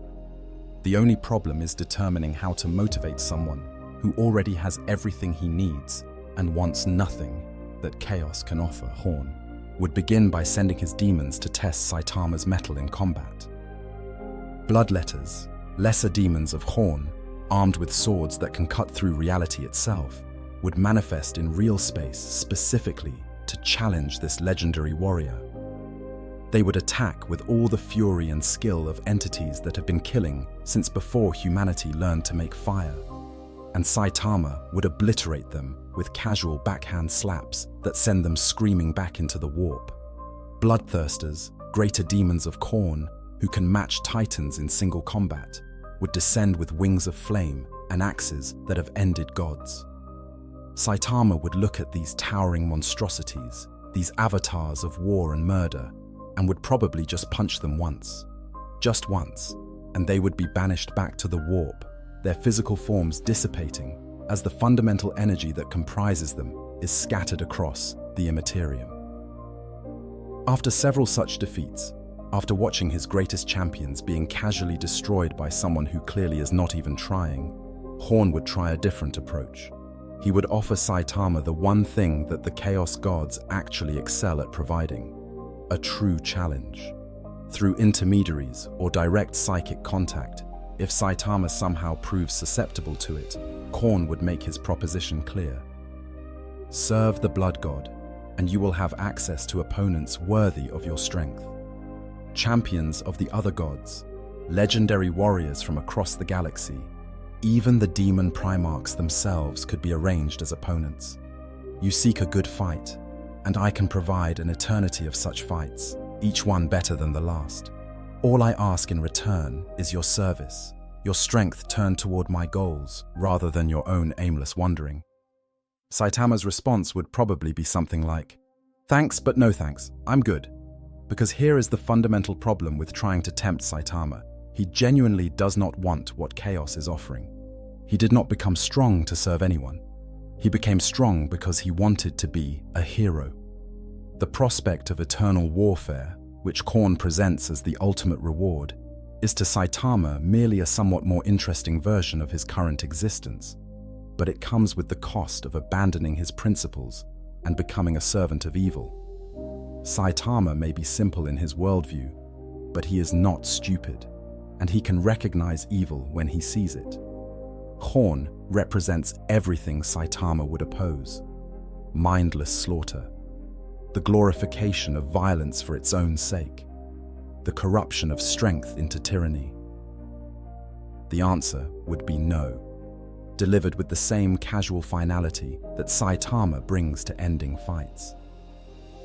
Khorne, unused to being rejected so definitively, would likely respond with rage and violence, sending ever larger forces against Saitama in an attempt to either force his surrender or simply kill him out of spite. This would fail, obviously, but it would cement Saitama's reputation throughout the warp as someone who defied the Blood God and lived. This reputation would attract the attention of the other Chaos Gods, each of whom would see in Saitama's resistance a different kind of opportunity. Tzeentch, the architect of fate, the changer of ways, would be fascinated by Saitama for entirely different reasons than Khorne. Where Khorne saw a warrior, Tzeentch would see an impossibility, an element that should not exist, and whose very presence disrupts all carefully laid plans. Tzeentch delights in complexity, in schemes within schemes, in manipulations so subtle that the victims think they made their own choices. Saitama represents something Tzeentch has never encountered before: absolute simplicity that cannot be manipulated. There are no hidden desires to exploit, no ambitions to corrupt, no fears to amplify. Saitama wants to be a hero, and that is all. No matter how many layers of deception Tzeentch wraps around this simple truth, no matter how many false choices and apparent opportunities he creates, Saitama would consistently choose the straightforward, heroic option, because that is what he does. Tzeentch would try anyway, because trying to achieve the impossible through clever manipulation is what he lives for.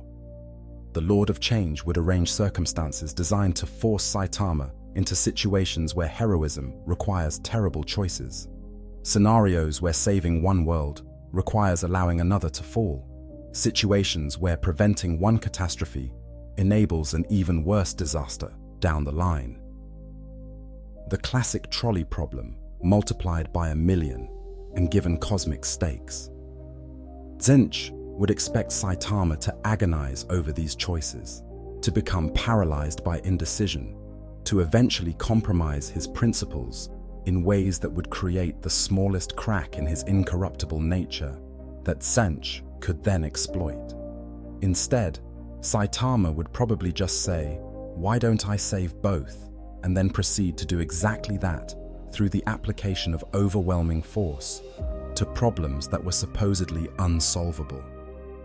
The frustration Tzeentch would experience trying to manipulate someone who refuses to engage with complexity would be immense. Every plan foiled by Saitama, simply punching through whatever obstacle was supposed to force him into a difficult choice. Every trap avoided by Saitama, being too simple to recognize it as a trap, and accidentally walking right past it.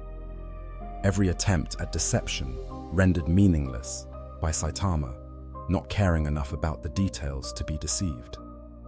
Tzeentch's nature demands constant change and evolution of strategy, but how do you change your approach to dealing with someone who invalidates all approaches simply by being himself? Eventually, Tzeentch would probably give up direct manipulation and instead try to study Saitama as an anomaly, attempting to understand how someone can exist who is immune to the very concept of corruption. Nurgle, the Plague Father, the Lord of Decay, would see in Saitama a challenge of a different sort. Nurgle's gifts are insidious because they offer relief from suffering. Accept Nurgle's embrace, and pain becomes meaningless. Disease becomes a blessing. Death becomes merely another phase of the great cycle. Nurgle promises acceptance, relief, the end of struggle. For someone who has experienced the existential despair of being too powerful to be challenged, for someone who faces the crushing boredom of knowing they can never lose, Nurgle's offer of peace and acceptance might seem appealing. The problem is that Saitama has never actually given in to despair, even when he has every reason to do so. Nurgle would begin by exposing Saitama to the worst plagues in his arsenal, diseases that can wither space marines in their armor, contagions that can corrupt entire hive cities overnight, supernatural afflictions that cause flesh to rot and minds to decay.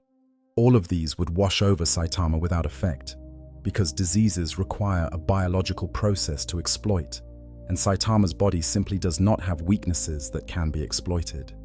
His immune system, if such a thing even functions in any conventional way given his power, would be as absolutely effective as everything else about him. Viruses would die upon contact with his skin. Bacterial infections would fail to establish themselves. Warp-spawned plagues that defy all medical science would simply not work against someone who cannot be harmed by anything. Frustrated by the failure of his direct approach, Nurgle would try psychological warfare instead. He would attempt to make Saitama understand the futility of his existence, to embrace the decay of hope itself. What is the point of being a hero in a universe where heroism cannot win, where every victory is temporary and every saved life merely delays the inevitable? Accept that everything rots, everything decays, everything falls apart eventually. Accept Grandfather Nurgle's love and find peace in the certainty of entropy. Saitama's response would probably be to acknowledge that, yeah, things are pretty messed up in this universe, but that does not mean he should stop trying to help people. The fact that he cannot save everyone does not invalidate saving anyone. Nurgle's philosophy of acceptance and decay would be fundamentally incompatible with Saitama's determination to be a hero, regardless of circumstances. Slaanesh, the Dark Prince, the Lord of Excess, would represent perhaps the most interesting attempt at corruption, because Slaanesh's approach would be so different from the others. Where Horn offers power, Tzeentch offers knowledge, and Nurgle offers relief, Slaanesh offers fulfillment. What do you truly want, Saitama? You claim to want worthy opponents, but is that truly what you desire, or merely what you think you should want? Perhaps what you really seek is purpose, meaning, the satisfaction of pushing yourself beyond all limits in pursuit of perfection. Slaanesh could offer these things, not through violence, but through the pursuit of excellence itself. Become more than you are, transcend even your current impossible heights, find fulfillment not in helping others, but in perfecting yourself. This appeal might actually resonate with Saitama slightly more than the others, because it touches on his genuine frustration with his situation. He does want meaning in his strength. He does want to feel something when he fights. The problem is that Slaanesh's path to fulfillment requires abandoning concern for others, embracing selfishness and excess, pursuing pleasure and perfection to the exclusion of all else. Saitama became strong to be a hero, and becoming a hero specifically requires caring about other people more than yourself. Slanesh's offer would be rejected for the same reason as all the others. It requires him to stop being who he is, and that is the one thing Saitama will never do. The combined failure of all four Chaos Gods to corrupt or control Saitama would represent an unprecedented situation in the Warhammer 40k universe. Chaos is supposed to be inevitable. Everyone falls eventually. Heroes become monsters, saints become heretics, entire civilizations collapse into degeneracy and madness. This is the fundamental truth of chaos. Given enough time and pressure, anything can be corrupted. But Saitama would prove immune not through any special resistance or divine protection, but simply because there is nothing about him to corrupt. His motivations are too simple. His power is too absolute. His sense of self is too unshakable. He is not resisting temptation through force of will. He is simply not tempted. This immunity to corruption would have massive implications for the broader setting. The Imperium's entire justification for its brutal methods rests on the principle that chaos can corrupt anyone, and therefore extreme measures are necessary to identify and eliminate corruption before it spreads. But if someone can exist who is immune to chaos simply by being himself, simply by maintaining clear principles and not compromising them, then perhaps the Imperium's approach is not as necessary as they claim. This possibility would be deeply threatening to Imperial authorities because it suggests that there might be alternatives to their endless paranoia and persecution.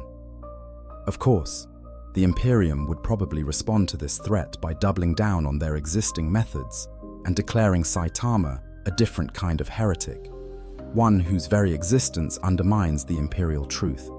But the seed of doubt would be planted nonetheless. The Chaos Gods themselves would be forced to accept that there exists something in the universe they cannot touch, cannot corrupt, cannot destroy.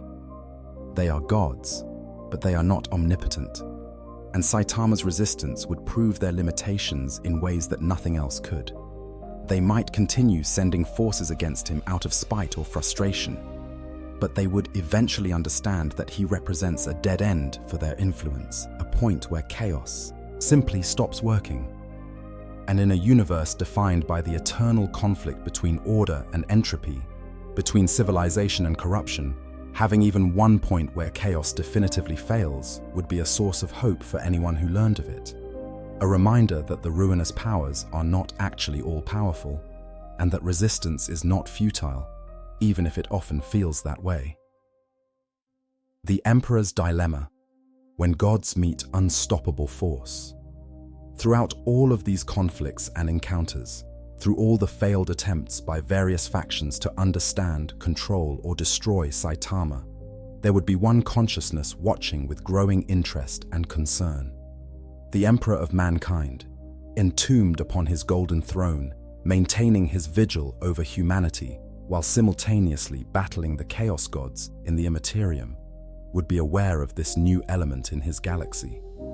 The Emperor's awareness extends across vast distances through his psychic connection to the Astronomicon, through his influence over the Tarot, through the prayers and faith of countless billions who worship him as a god despite his insistence otherwise.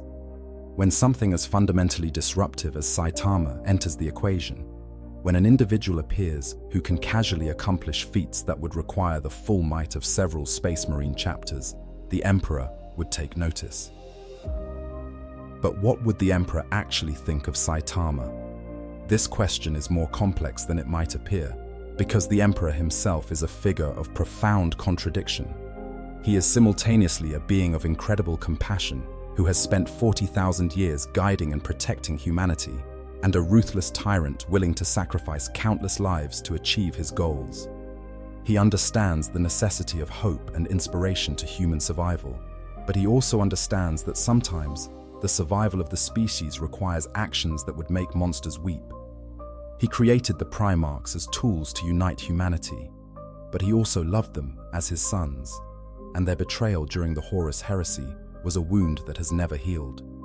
The Emperor is both god and man, both savior and monster, and his reaction to Saitama would reflect this fundamental duality. On one level, the Emperor would likely recognize something of himself in Saitama. Both are beings of power so far beyond normal that they exist in a category unto themselves. Both have capabilities that defy explanation through any conventional framework. Both are, in their own ways, trying to protect and help others, despite possessing the power to simply take whatever they want by force. The Emperor, before his ascension to the Golden Throne, walked among humanity as a hero and guardian, using his power to advance civilization rather than to dominate it. Saitama operates on a much smaller scale and with far less grand ambition, but the fundamental principle is similar. He could be a tyrant if he wanted to be. He could rule through fear and force, but he chooses not to, because that is not what heroes do. This similarity might make the Emperor more sympathetic to Saitama than most other imperial authorities would be. Where the Inquisition sees only a threat to be neutralized, where the Space Marines see an incomprehensible enemy, the Emperor might see a kindred spirit, someone who understands what it means to be burdened with overwhelming power and to choose to use that power in service of others rather than for personal gain. The Emperor might even feel something approaching relief that such a being exists, that there is someone else in the galaxy who could potentially stand against the endless darkness without being corrupted or destroyed. In his loneliness, imprisoned in his throne for 10,000 years, the Emperor might welcome the existence of another who shares even a fraction of what he has endured. But the Emperor is also a pragmatist and a strategist on a scale that encompasses entire millennia. He does not make decisions based solely on sentiment or personal preference. Every action he takes is calculated to maximize humanity's chances of survival, and that calculation often requires choices that are morally abhorrent when viewed from any ethical framework except consequentialist utilitarianism pushed to its ultimate extreme. The Emperor would need to assess whether Saitama represents an asset to be cultivated, a neutral party to be left alone, or a threat to be neutralized regardless of the cost. This assessment would be complicated by the fact that Saitama is genuinely unpredictable, not through any deliberate attempt at deception, but simply because he operates on principles that have nothing to do with the grand strategies and plans that the Emperor has been developing for tens of thousands of years. The Emperor would likely attempt to communicate with Saitama directly, using whatever means available to him. Perhaps through visions, perhaps through dreams, perhaps through a sanctioned psyker acting as a vessel for the Emperor's will. This communication would be unlike anything Saitama has experienced before, because the Emperor is not trying to manipulate or coerce. He is trying to understand. The Emperor would ask questions, seeking to comprehend the nature of Saitama's power, the source of his immunity to chaos, the principles that guide his actions. And Saitama, who is remarkably straightforward when dealing with people who are direct with him, would probably just answer honestly. I wanted to be a hero. I trained really hard. I got really strong. Now I help people when they need help. That is it. That is the whole story. The Emperor, accustomed to complexity and layered meanings, might initially struggle to accept that the explanation is genuinely that simple.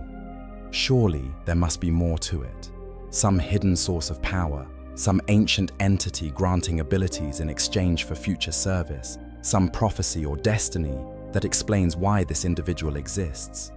But the more the Emperor probes, the more he would realize that Saitama is exactly what he appears to be, a man who broke his limiter through determination and who now uses his power to help people because that is what he wants to do. No destiny, no prophecy, no grand plan. Just one person making a choice to be a hero, and somehow that choice resulted in power that rivals or exceeds the mightiest beings in the galaxy. This realization would be both inspiring and terrifying to the Emperor. Inspiring because it suggests that raw human determination, without any enhancement, without any divine intervention, without genetic engineering, or warp-spawned gifts can achieve the truly impossible. If Saitama can break his limiter and become this powerful, then perhaps humanity as a species has greater potential than even the Emperor dared to hope. Perhaps the evolution he has been trying to guide, the development of humanity into a fully psychic species that can stand against chaos, is less necessary than he thought, because humans already possess the capacity for transcendence if they can find the right path to it. But it is also terrifying because it suggests that there are forms of power that exist outside the Emperor's understanding or control. The Emperor's entire plan for humanity's survival rests on his ability to understand and master every form of power that exists. Psychic power, genetic engineering, technology, even deals with the warp if necessary. All of these tools the Emperor has studied and learned to wield. But Saitama's power comes from none of these sources, follows none of the rules that the Emperor has spent 40,000 years learning. It is power that simply exists, with no mechanism that can be studied, no source that can be replicated, no formula that can be taught to others. This represents an unknown variable in calculations that the Emperor has been making for millennia, and unknown variables are dangerous when the stakes are the survival of the species. The Emperor would face a genuine dilemma in deciding how to proceed. On one hand, Saitama is clearly not an enemy of humanity. He has shown no desire to conquer or destroy. He opposes those who prey on the innocent. He is, by any reasonable assessment, one of the good guys. On the other hand, he is also fundamentally uncontrollable. He does not serve the Imperium. He does not take orders from anyone. He operates according to his own moral compass, which, while generally aligned with protecting the innocent, does not always align with the Imperium's strategic necessities. Saitama would not accept that sometimes civilians must be sacrificed for the greater good. He would not understand that sometimes entire worlds must burn to prevent the spread of corruption. He would see the Imperium's methods as cruel and unjust, and he would be right. But his moral clarity would make him an obstacle to the very strategies that have kept humanity alive for 10,000 years. Perhaps the Emperor would attempt to recruit Saitama not as a servant or tool, but as an ally, a direct appeal from one being of vast power to another, explaining the true scope of the threats that humanity faces, the terrible choices that must be made to ensure survival, the hope that with someone of Saitama's capabilities working alongside the Imperium's forces, perhaps some of those terrible choices could be avoided. Fight with us, not for us. Help protect humanity, not because you are ordered to, but because you choose to, because that is what heroes do. The Emperor might even offer to share the burden of leadership, to have someone else who can make the impossible decisions and bear the weight of consequences that would crush lesser beings. Saitama's response to such an appeal is difficult to predict with certainty, but based on his character, he would probably agree to help fight the obvious threats. The Tyranids trying to consume worlds, the Chaos invasions that are clearly evil, the Orcs attacking innocent people. But he would not agree to be part of the Imperium's larger strategic framework, to participate in the moral compromises that such membership would require. He would be an independent hero, operating in the 40k universe, helping where he can, but not bound by Imperial authority or methodology. This would frustrate the Emperor, who understands that good intentions without strategic coordination often lead to disaster on a galactic scale. But it would also be a relief, because it means there is at least one powerful being in the galaxy whose motives are pure and uncomplicated. The relationship between the Emperor and Saitama would likely settle into an uneasy detente. The Emperor would not order Saitama's death, despite many in the Imperium calling for exactly that. Instead, he would issue secret instructions to the Inquisition and the Space Marine chapters. This individual is not to be engaged except in self-defense. Do not attempt to control him. Do not attempt to use him. Simply observe, and when he fights against humanity's enemies, provide whatever support he will accept. Let him be the hero he wants to be, because in this dark universe, humanity needs every hero it can get. even those who refuse to bend to imperial will. This arrangement would create all sorts of complications and exceptions to normal imperial policy. There would now be one person in the entire galaxy who can ignore imperial decrees without consequence, who can travel freely without investigation, who can intervene in situations however he sees fit without facing censure. This would set a dangerous precedent and would likely be exploited by those who see opportunity in Saitama's unique status. But the Emperor would deem it necessary, understanding that attempting to force compliance from someone who cannot be forced to do anything would only create an enemy where none currently exists. Better to have Saitama as a neutral party who occasionally helps humanity than to have him as an opponent because the Imperium could not accept his independence.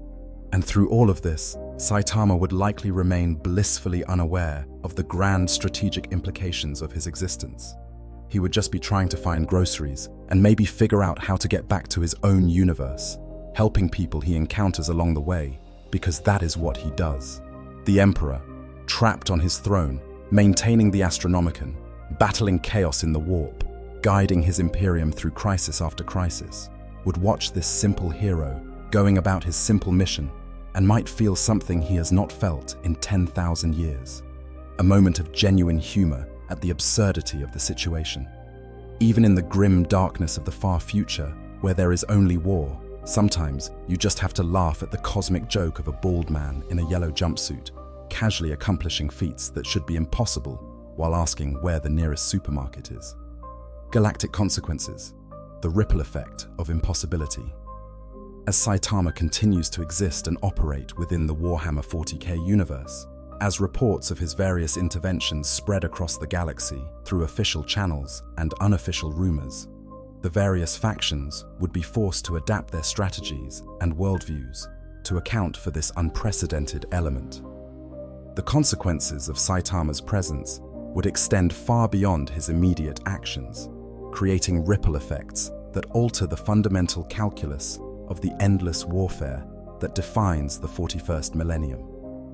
His mere existence would force every major power to reconsider assumptions they have held for thousands of years, to develop new strategies that account for someone who operates outside all their established frameworks, to grapple with the unsettling possibility that perhaps the rules they thought were absolute are more flexible than they believed. For the Imperium, the implications are both hopeful and deeply troubling. On the positive side, having an individual capable of single-handedly defeating threats that would normally require entire battle groups represents an enormous strategic asset, even if that asset refuses to take orders or follow Imperial doctrine. When a hive fleet threatens a sector, when a chaos incursion tears a new rent in reality, when an orc warg begins to snowball into a system-threatening crisis, the knowledge that Saitama might intervene provides a contingency option that did not previously exist.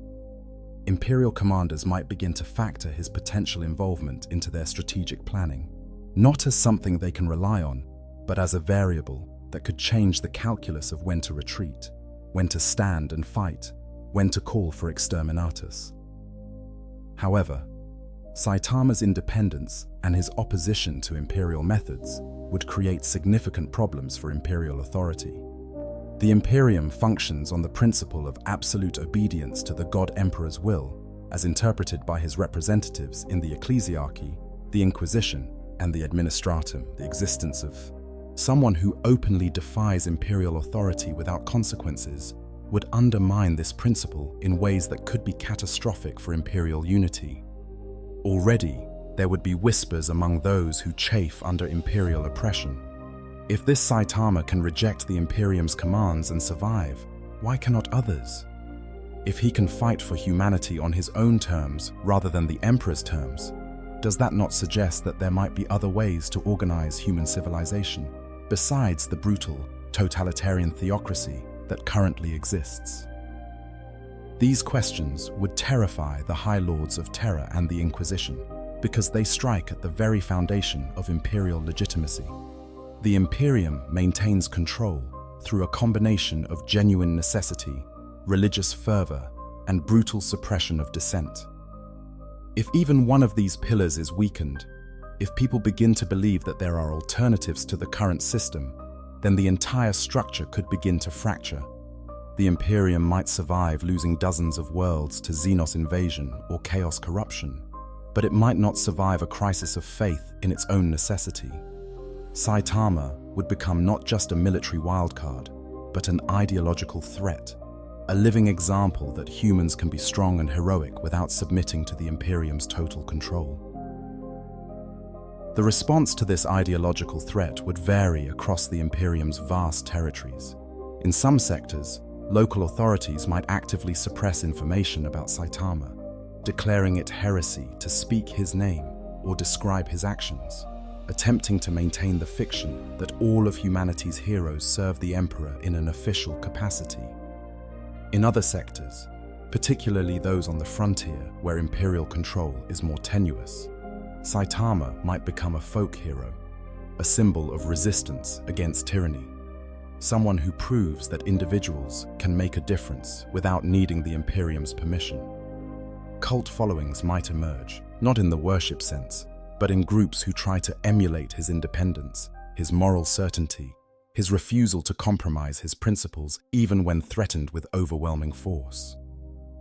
The Space Marine chapters would face their own particular crisis regarding Saitama. The Adeptus Astartes are superhuman warriors specifically created to fight threats that normal humans cannot handle. Their entire identity revolves around being humanity's greatest defenders, the Emperor's angels of death, the ultimate answer to the galaxy's endless threats. The existence of someone who can casually accomplish what would require entire companies of Space Marines raises uncomfortable questions about the necessity of their continued existence. If one person can do what they do, but better, faster, and without any of the downsides of creating genetically enhanced super soldiers, then what exactly is their purpose? Some chapters might respond to this crisis by redoubling their efforts, training harder, fighting more fiercely, attempting to prove that they are still necessary despite Saitama's impossible capabilities. Others might become fixated on finding a way to defeat or surpass him, treating him as the ultimate test of their combat prowess. Corn-worshipping chaos. Space Marines would certainly fall into this category, viewing Saitama as the ultimate skull to claim for the Blood God. But even loyalist chapters might develop an obsession with besting him in some capacity, even if only to prove to themselves that they still have value as warriors. A few chapters, particularly those with more contemplative traditions like the Blood Angels or the Dark Angels, might instead recognize Saitama as something to learn from rather than compete against. They might study reports of his actions, attempting to understand not just his power, but his methodology, his decision-making process, the principles that guide his interventions. These chapters might conclude that what makes Saitama truly valuable is not his strength, but his clarity of purpose, and they might seek to cultivate similar clarity within their own ranks, focusing more on the why of their warfare rather than just the how. For the forces of chaos, Saitama's presence would represent an ongoing source of frustration and fascination. The Chaos Gods would continue sending forces against him, partly out of spite, partly out of hope that eventually something will work, partly just to test the limits of his abilities. Chaos champions seeking glory and the favor of their gods would deliberately seek out Saitama, treating him as the ultimate challenge, the enemy whose defeat would elevate them to legendary status within their warbands. All of these challenges would fail. All of these champions would be casually defeated, but the Chaos forces would keep trying because that is their nature. Chaos does not learn from failure in the way that rational beings do. It just keeps pushing, keeps corrupting, keeps attacking, endlessly and without concern for the cost. However, some of the more intelligent servants of Chaos might eventually recognize that Saitama cannot be beaten through direct confrontation and would attempt more indirect approaches. They might try to manipulate events around him, using his heroic instincts against him. creating situations where his intervention causes unintended consequences that serve Chaos's goals. For instance, a Tsiench cultist might arrange for Saitama to coincidentally destroy a critical Imperial facility while fighting off a Chaos invasion, or might time their own retreat to ensure that Saitama's pursuit takes him away from a more important target elsewhere. These clever plans would have mixed success at best, because Saitama's simplicity makes him resistant to manipulation, even when he does not realize he is being manipulated. But the attempts would continue regardless. The Xenos factions would similarly adapt their strategies around Saitama's existence. The Orcs, as previously discussed, would simply see him as the ultimate opponent and would continually seek him out for the sheer joy of fighting someone so strong. This would have the unintended consequence of drawing Orc wargs away from other targets, as war bosses compete for the honor of fighting Saitama, inadvertently providing relief to sectors that would otherwise face green tides of destruction. The Tyranids would root around him, treating his presence as a natural disaster to be avoided rather than an enemy to be overcome, which would create safe zones in the galaxy that the hive fleets simply will not enter. The Necrons would likely declare certain tomb worlds off-limits to Saitama, recognizing that his presence increases the likelihood of their valuable technology being damaged in conflicts he becomes involved in, while simultaneously being curious about how such a being came to exist and whether his power could somehow be replicated through Necron science. The Eldar would continue their manipulations, attempting to ensure that Saitama's interventions serve Eldar interests even if he does not know it, with mixed success. The Tau would probably be the most persistent in their attempts to recruit him, seeing his rejection of Imperial authority as an opening that they could exploit if only they found the right approach. But perhaps the most significant consequence of Saitama's presence would be the simple fact that people in the Warhammer 40k universe would have evidence that absolute invincibility is possible. For a galaxy where everyone and everything eventually falls, where corruption or death or madness claims even the mightiest heroes, having proof that someone can be genuinely beyond harm would fundamentally alter how people think about possibility and limitation. Imperial citizens who hear stories about Saitama, even fourth or fifth-hand rumors that have been distorted beyond recognition, would have a little bit of hope that maybe the galaxy's darkness is not absolute. Maybe there are lights that cannot be extinguished. This hope would be dangerous, because hope in the Warhammer 40k universe usually leads to disappointment and pain. But it would also be valuable, because the alternative to hope is despair, and despair is what feeds Nurgle. The balance between maintaining enough hope to keep fighting, but not enough hope to be crushed when reality asserts itself, is one that the Imperium has struggled with for 10,000 years. Saitama would tip that balance in ways that are difficult to predict, creating populations that are more resistant to chaos corruption because they genuinely believe that resistance is possible, but also creating populations that might question whether the Imperium's brutal methods are truly necessary if individuals can be strong enough to stand alone against the darkness. The ultimate galactic consequence would be a shift in narrative, a change in the stories that people tell about what is possible and what is not. Where once the only stories were about heroic last stands and glorious deaths in service to the Emperor, now there would be stories about the bald hero who cannot be killed, who wins every fight, who helps people just because he wants to. These stories would spread despite attempts to suppress them, because stories of hope always spread, and they would change how people think about their place in the universe. Not everyone would be inspired by these stories. Some would see them as childish fantasies, comforting lies told by those who cannot face reality. But some would be inspired to try to be better, to be heroes in their own small ways, to resist evil where they find it, rather than simply accepting that evil is inevitable. And in a universe designed around grimdark hopelessness, where the best you can hope for is to die with purpose rather than die meaninglessly, even that small increase in resistance against despair would represent a victory of cosmic significance. Saitama would not be trying to change the Warhammer 40k universe. He would just be being himself, doing what heroes do. But his existence would change it anyway, in ways both large and small, creating ripples that spread across the galaxy and alter the fundamental calculus of the endless war.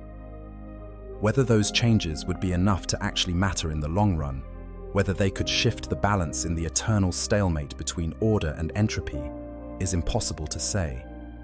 But for the first time in 10,000 years, there would be something genuinely new under the stars, and that alone would be worth noting. The ultimate showdowns, testing the untestable. Having explored how various factions would respond to Saitama's presence, it is time to examine specific matchups that fans would inevitably want to see. These are not merely thought experiments about power scaling, but examinations of how fundamentally incompatible power systems interact when forced into direct conflict.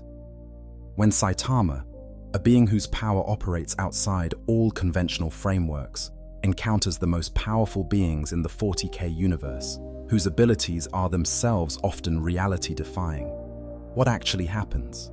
Let us examine several key confrontations that would define Saitama's place in this dark millennium. Saitama versus a Primarch would be one of the most anticipated matchups, representing a clash between two pinnacles of superhuman capability.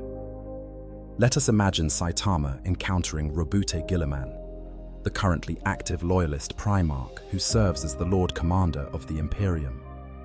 Guilliman is not merely strong or skilled, he is a masterwork of the Emperor's genetic craftsmanship, a being who can process tactical data faster than the most advanced cogitators, whose reflexes allow him to deflect bolter rounds, whose strength can tear through ceramite armor. He wields the Emperor's own sword, a weapon that can permanently kill even demon princes.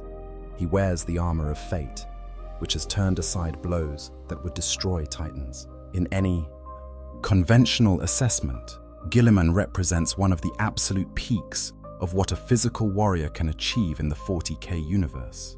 The fight would begin with Guilliman attempting to assess this unknown opponent through standard combat doctrines. He would open with measured strikes, testing Saitama's defenses and reactions, analyzing patterns, seeking weaknesses to exploit. The Hand of Dominion, Guilliman's power gauntlet, would strike with force sufficient to pulverize bunkers. Saitama would catch it casually in one hand, not even pushed back by the impact. The Emperor's sword, wreathed in flames that can burn demonic essence, would slash towards Saitama's neck. The blade would stop against his skin without cutting, the flames dissipating harmlessly. Guilliman, being both a genius tactician and a being with vast combat experience, would immediately recognize that he is outmatched in raw power to a degree that makes continued combat pointless. Unlike some of his brothers, who might continue fighting out of pride or rage, Guilliman is fundamentally pragmatic. He would lower his weapons and attempt to open dialogue, recognizing that this individual is either a potential asset or a threat too great to fight without better information. The conversation that followed would be fascinating, because Guilliman and Saitama represent completely opposite approaches to heroism. Guilliman is a builder, an administrator, someone who thinks in terms of empires and millennia. Saitama is immediate and personal, someone who helps the people right in front of him without concern for grand strategy. But what if the matchup was not with Guilliman, but with Angron, the demon Primarch of Khorne? Here we have a being who exists partially in the warp, who is empowered directly by a chaos god, whose rage and combat prowess have been amplified to metaphysical levels. Angron does not stop. He does not tire. He does not feel pain or fear or mercy. He is rage incarnate, bloodlust given physical form, a killing machine that will continue attacking until either he or his enemy ceases to exist. When Angron charges at Saitama, it would not be a measured tactical approach, but a berserker rush with axes that have ended gods. The result would still be Saitama's inevitable victory, but the manner of it would be different. Where Guilliman would recognize futility and disengage, Angron would continue attacking no matter how many times he was knocked down. Saitama would hit him, and the demon Primarch would be sent flying kilometers away. Angron would get up and charge again. Saitama would hit him harder, and pieces of Angron's demonic form would begin to dissipate, sent screaming back to the warp. Angron would reconstitute and attack again, because that is all he knows how to do, all he wants to do. Eventually, Saitama would deliver a punch powerful enough to completely disperse Angron's physical manifestation, banishing him back to the warp for centuries, while his essence reconstitutes, and Angron would count those centuries as nothing, waiting for the chance to face this ultimate opponent again. The question of whether Saitama could permanently kill a demon Primarch is interesting, because it touches on the fundamental incompatibility of their natures. Demon Primarchs exist partially in the warp at all times. Killing their physical forms merely banishes them temporarily. To truly end them would require either the Emperor's level of psychic might or destroying them within the warp itself. Saitama has neither the psychic powers nor the ability to enter the warp voluntarily. However, the sheer magnitude of force he can bring to bear might actually accomplish something unprecedented. If he hits a demon Primarch hard enough, if the physical trauma is so catastrophic that it severs the connection between their material form and their warp essence completely, he might achieve something that approaches true death even without psychic powers. The demon would be banished not through psychic dissolution, but through simple, overwhelming physical force that breaks the rules of how demons are supposed to work. Saitama versus the Emperor of Mankind is perhaps the most philosophically interesting matchup, because it is unclear whether they would actually fight at all. The Emperor is capable of incredible destruction. His psychic abilities can unmake reality, can obliterate souls, can burn with fires stolen from the Chaos Gods themselves. But the Emperor is also intelligent enough to recognize that fighting Saitama would be pointless and potentially counterproductive. What would be gained by such a conflict? Even if the Emperor could somehow harm Saitama, which is far from certain, doing so would eliminate a potential asset and create a definite enemy. The Emperor thinks in terms of outcomes, not pride or dominance for its own sake. If they did fight, if some circumstance forced them into direct conflict, it would be a battle unlike anything the galaxy has witnessed. The Emperor's psychic assault would be all-encompassing, attacking on every level simultaneously.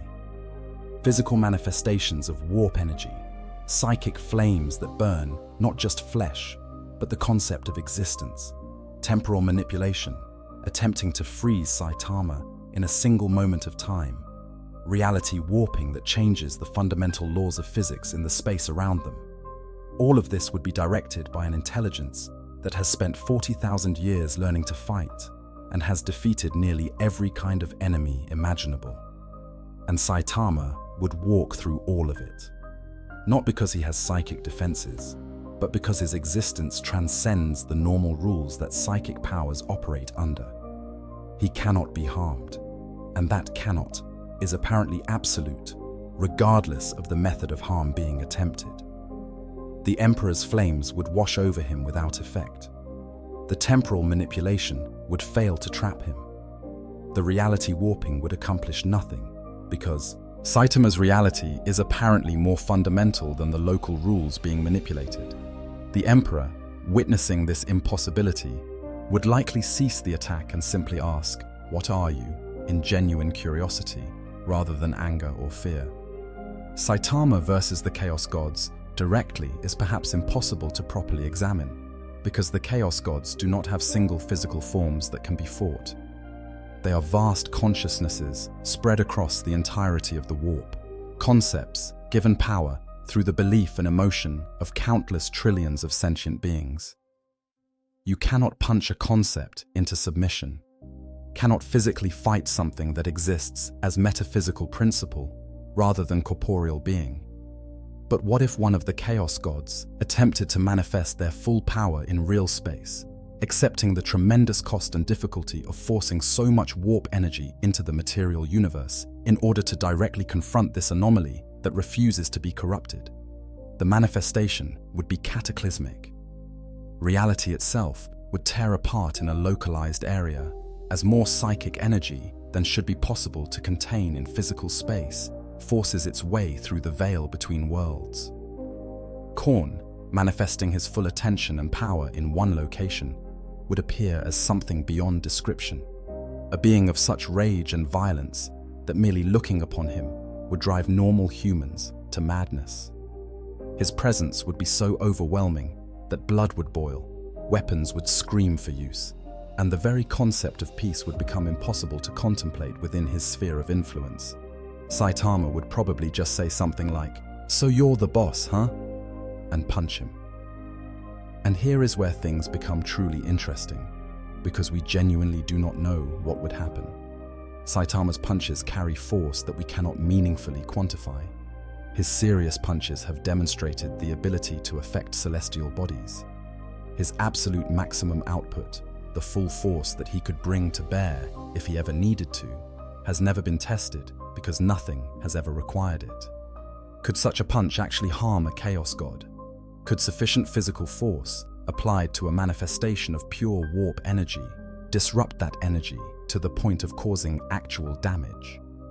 The honest answer is that we do not know and cannot know, because these two fictional universes operate on fundamentally incompatible principles. Saitama's power has no upper limit by design, while the Chaos Gods are supposed to be unkillable by definition. When an unstoppable force meets an immovable object, the result depends entirely on which narrative framework you choose to privilege. If we privilege the Warhammer 40k framework, then Saitama cannot truly harm the Chaos Gods, because they are not physical beings that can be punched into submission. If we privilege the One Punch Man framework, then Saitama can defeat anything with sufficient force, because that is the entire point of his character. The question becomes less about who would win, and more about what kind of story you want to tell. Saitama versus the Tyranid hive mind presents a different kind of challenge entirely.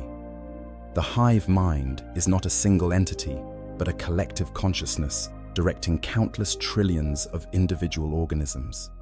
You cannot defeat the Tyranids by killing their leaders or destroying their command structure, because every organism is simultaneously a soldier and a node in the greater network. The hive mind would recognize Saitama as a threat and would simply avoid him while consuming everything else. What good is being invincible if the enemy just goes around you, consuming entire sectors while you can only save one planet at a time? This matchup would actually frustrate Saitama more than most, because it represents a problem that cannot be solved through simple, overwhelming force. You can kill individual Tyranid organisms, even massive ones like hive tyrants or biotitans, but the hive mind just produces more from the consumed biomass of worlds. You can destroy hive ships, but the fleet has more. The only way to truly defeat the Tyranids would be to somehow strike at the hive mind itself, but the hive mind is not located in any single place. It is distributed across every Tyranid organism simultaneously. Saitama could spend eternity killing Tyranids and never actually win, because he is fighting an enemy that operates on a scale and through methods that make individual combat prowess largely irrelevant. Saitama versus Necron technology represents perhaps the closest thing to a genuine challenge he might face in terms of pure offense. Necron weapons do not simply destroy, they unmake. Gauss technology strips matter apart at the molecular level. Tachyon arrows move faster than light and hit before they are fired. Chronotech manipulates time itself.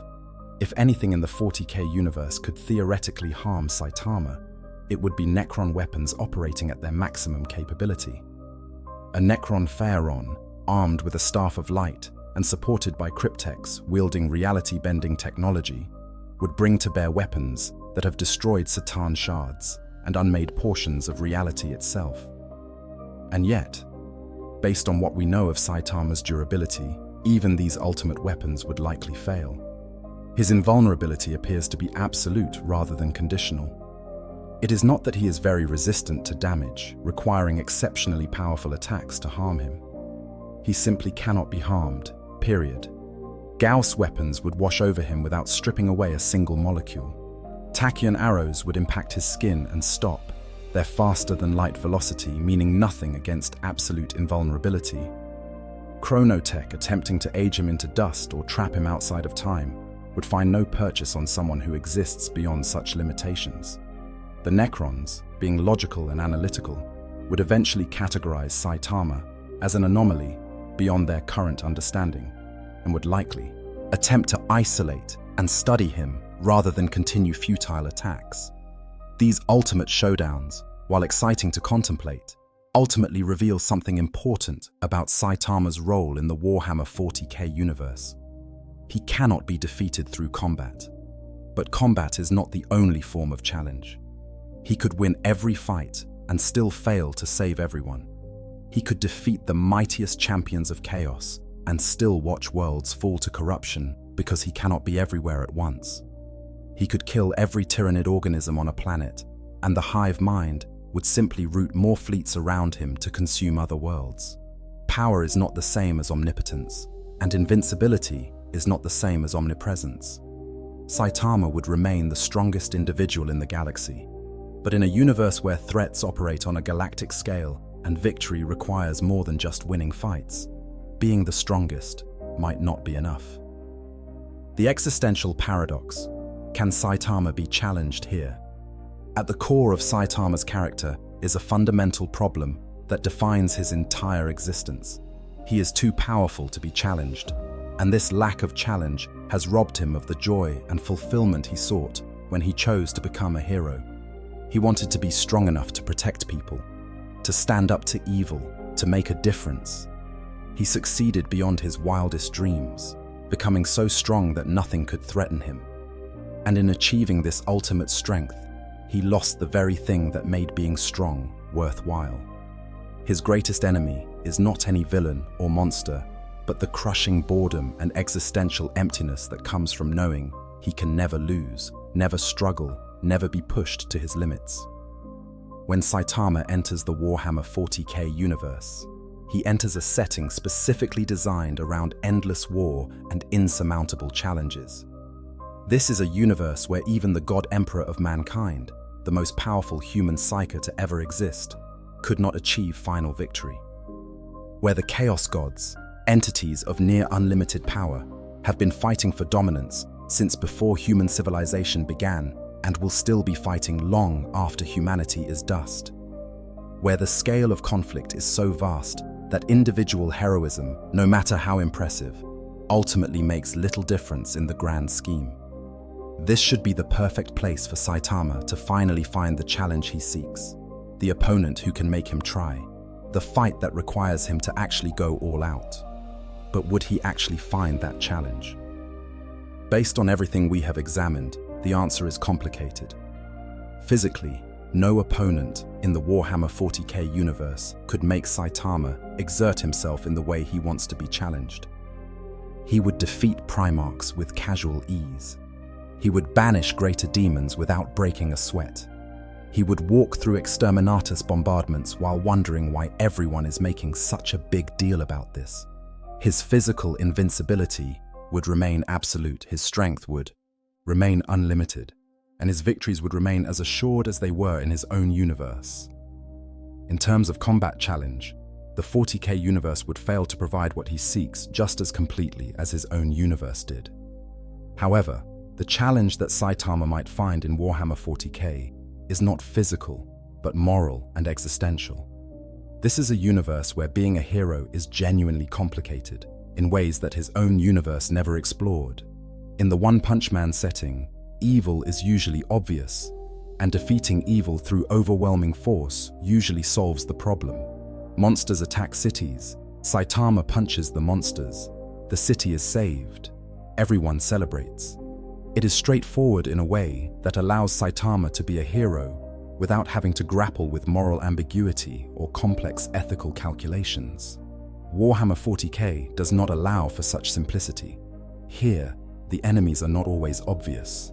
The Imperium sacrifices billions to save trillions, employs methods that would make tyrants weep, creates suffering on a scale that beggars description, and does all of this in the name of protecting humanity from extinction.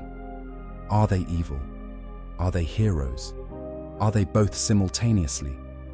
How do you be a hero in a setting where the good guys commit atrocities as a matter of routine policy? How do you save people in a universe where saving them from one threat often just exposes them to another? How do you maintain moral clarity when the very people you are trying to protect tell you that your methods are too gentle, that your mercy is weakness, that in this dark galaxy, compassion is a luxury no one can afford? Saitama would struggle with these questions in ways he never struggled with physical opponents. He would save a world from a Tyranid invasion, only to watch the Inquisition arrive and declare exterminatus anyway, because the population was exposed to the Tyranid psychic assault and might be corrupted. He would stop a chaos incursion and be ordered to execute all the civilians who witnessed it because knowledge of chaos is itself corruptive. He would protect innocents from imperial persecution, only to realize that those innocents are infected with a genestealer cult and will genuinely become a vector for Tyranid invasion if allowed to live. Every intervention would be complicated. Every victory would be incomplete. Every act of heroism would have consequences he did not intend. This is the true challenge that the Warhammer 40k universe could offer Saitama. Not a physical opponent who can match his strength, but a moral complexity that challenges his simple understanding of what it means to be a hero. Can you still be a hero when there are no good choices, only terrible ones and slightly less terrible ones? Can you maintain your principles when doing so means people die who might have lived if you compromised? Can you accept that sometimes being strong is not enough? That sometimes the right thing to do is unclear? That sometimes evil is necessary to prevent something worse? Saitama's response to these challenges would define his experience in this universe. He might stick to his principles absolutely, refusing to compromise his simple heroic morality, even when the cost is high. This would make him a figure of inspiration to some and frustration to others, someone who proves that it is possible to be good, even in a universe designed to make goodness impossible, but also someone whose rigidity sometimes leads to preventable tragedies. Alternatively, he might begin to understand the complexity, might start to see why the Imperium makes the choices it does, might realize that the galaxy's survival sometimes requires actions that his simple heroic code would reject. This understanding would not make him fall to chaos or become evil, but it would add weight to him, would make his heroism more nuanced and more costly. The existential challenge would be whether Saitama could find meaning and purpose in a universe where his incredible strength cannot actually solve the fundamental problems. He wanted to be a hero, and he is one. But in Warhammer 40k, being a hero means accepting that you cannot save everyone, that your victories are temporary, that the war never ends, and the best you can do is hold back the darkness for a little while longer. Can someone whose entire identity is built around being an unbeatable hero find fulfillment in a universe where winning is impossible? Can someone who broke his limiter and transcended all boundaries accept operating in a context where his transcendence, while impressive, is ultimately insufficient to change the fundamental nature of existence? These questions do not have simple answers, and that is perhaps the point. Saitama came to the Warhammer 40k universe looking for a challenge, and he would find one, just not the kind he expected. Not an enemy who can match his punches, but a reality that refuses to bend to simple heroism. Not a fight that requires his full strength, but a moral labyrinth where strength alone provides no guidance. Not a worthy opponent, but an unwinnable war where even the strongest warrior is just one person against an infinite darkness. And maybe, just maybe, that would be enough. Not to make him happy exactly, but to give his existence meaning again. In his own universe, being too strong made him bored and empty. In the Warhammer 40k universe, Being too strong would just mean he could help more people, save more lives, hold back more of the darkness, even knowing that it would never be enough to actually win. Perhaps that is a kind of challenge after all, not the challenge of finding someone who can beat you, but the challenge of continuing to fight even when you know victory is impossible. Perhaps being a hero in a universe designed around hopelessness is the ultimate test, not of strength but of will, not of power but of purpose. Saitama would never admit it, might not even recognize it himself, but in struggling with these questions, in trying to figure out how to be a hero in a universe where heroism seems impossible, he would finally be facing something that truly challenged him. Not his body, not his strength, but his convictions and his understanding of what it means to protect people. And unlike physical challenges, which he passes without effort, these moral and existential challenges would actually require him to grow, to think, to become more than he was. In seeking a challenge for his strength, he might find a challenge for his character instead.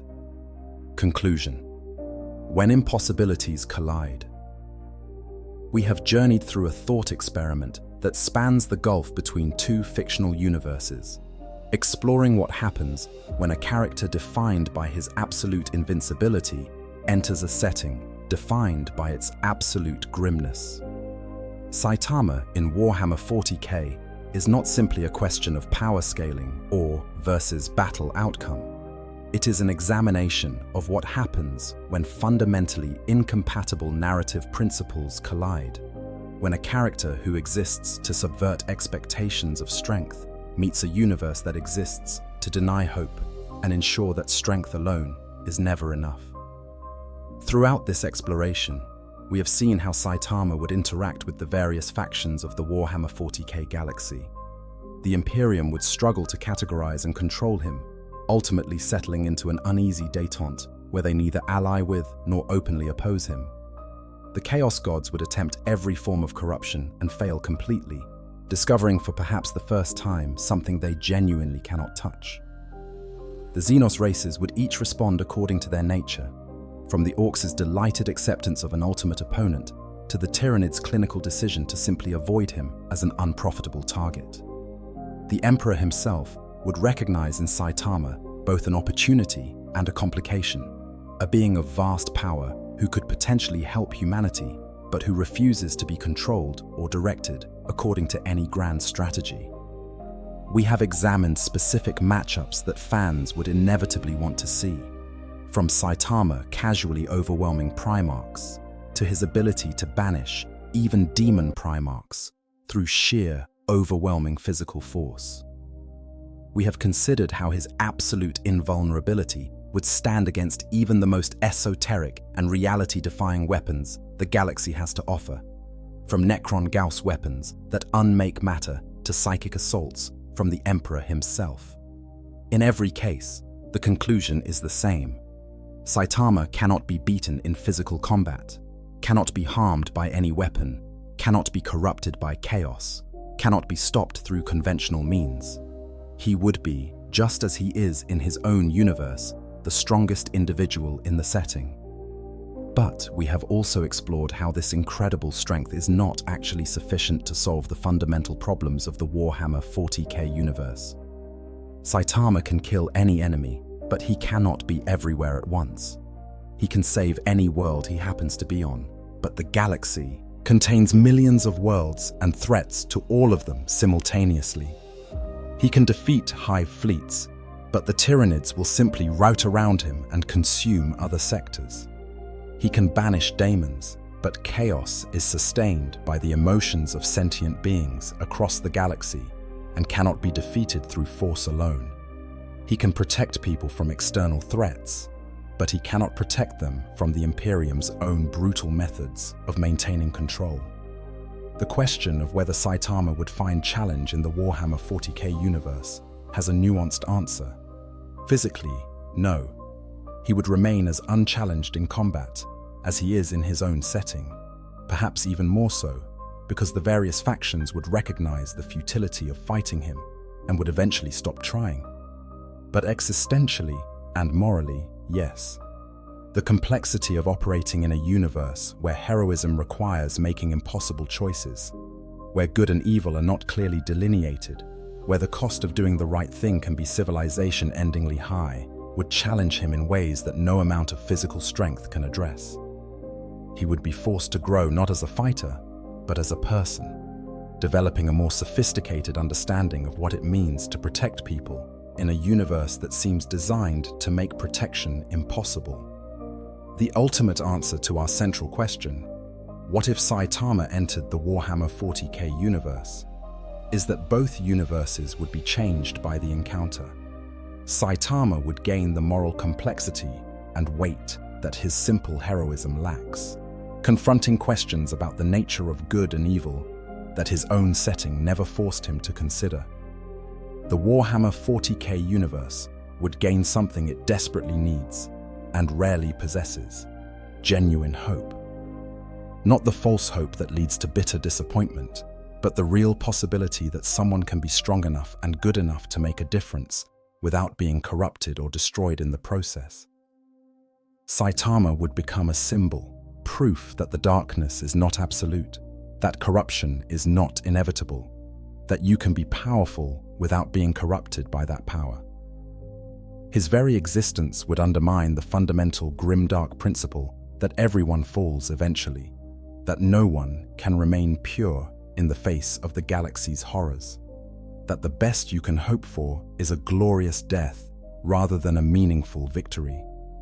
He would not save the galaxy, could not end the eternal war, would not solve the fundamental problems that make Warhammer 40k the nightmare universe it is designed to be. But he would prove that those problems are not completely unsolvable, that there are limits to how dark the darkness can become, that even in the grim darkness of the far future, light is possible. Whether that light would be enough to change anything substantial about the setting is debatable. The Imperium would continue its brutal methods because they work, more or less, and changing them would risk collapse.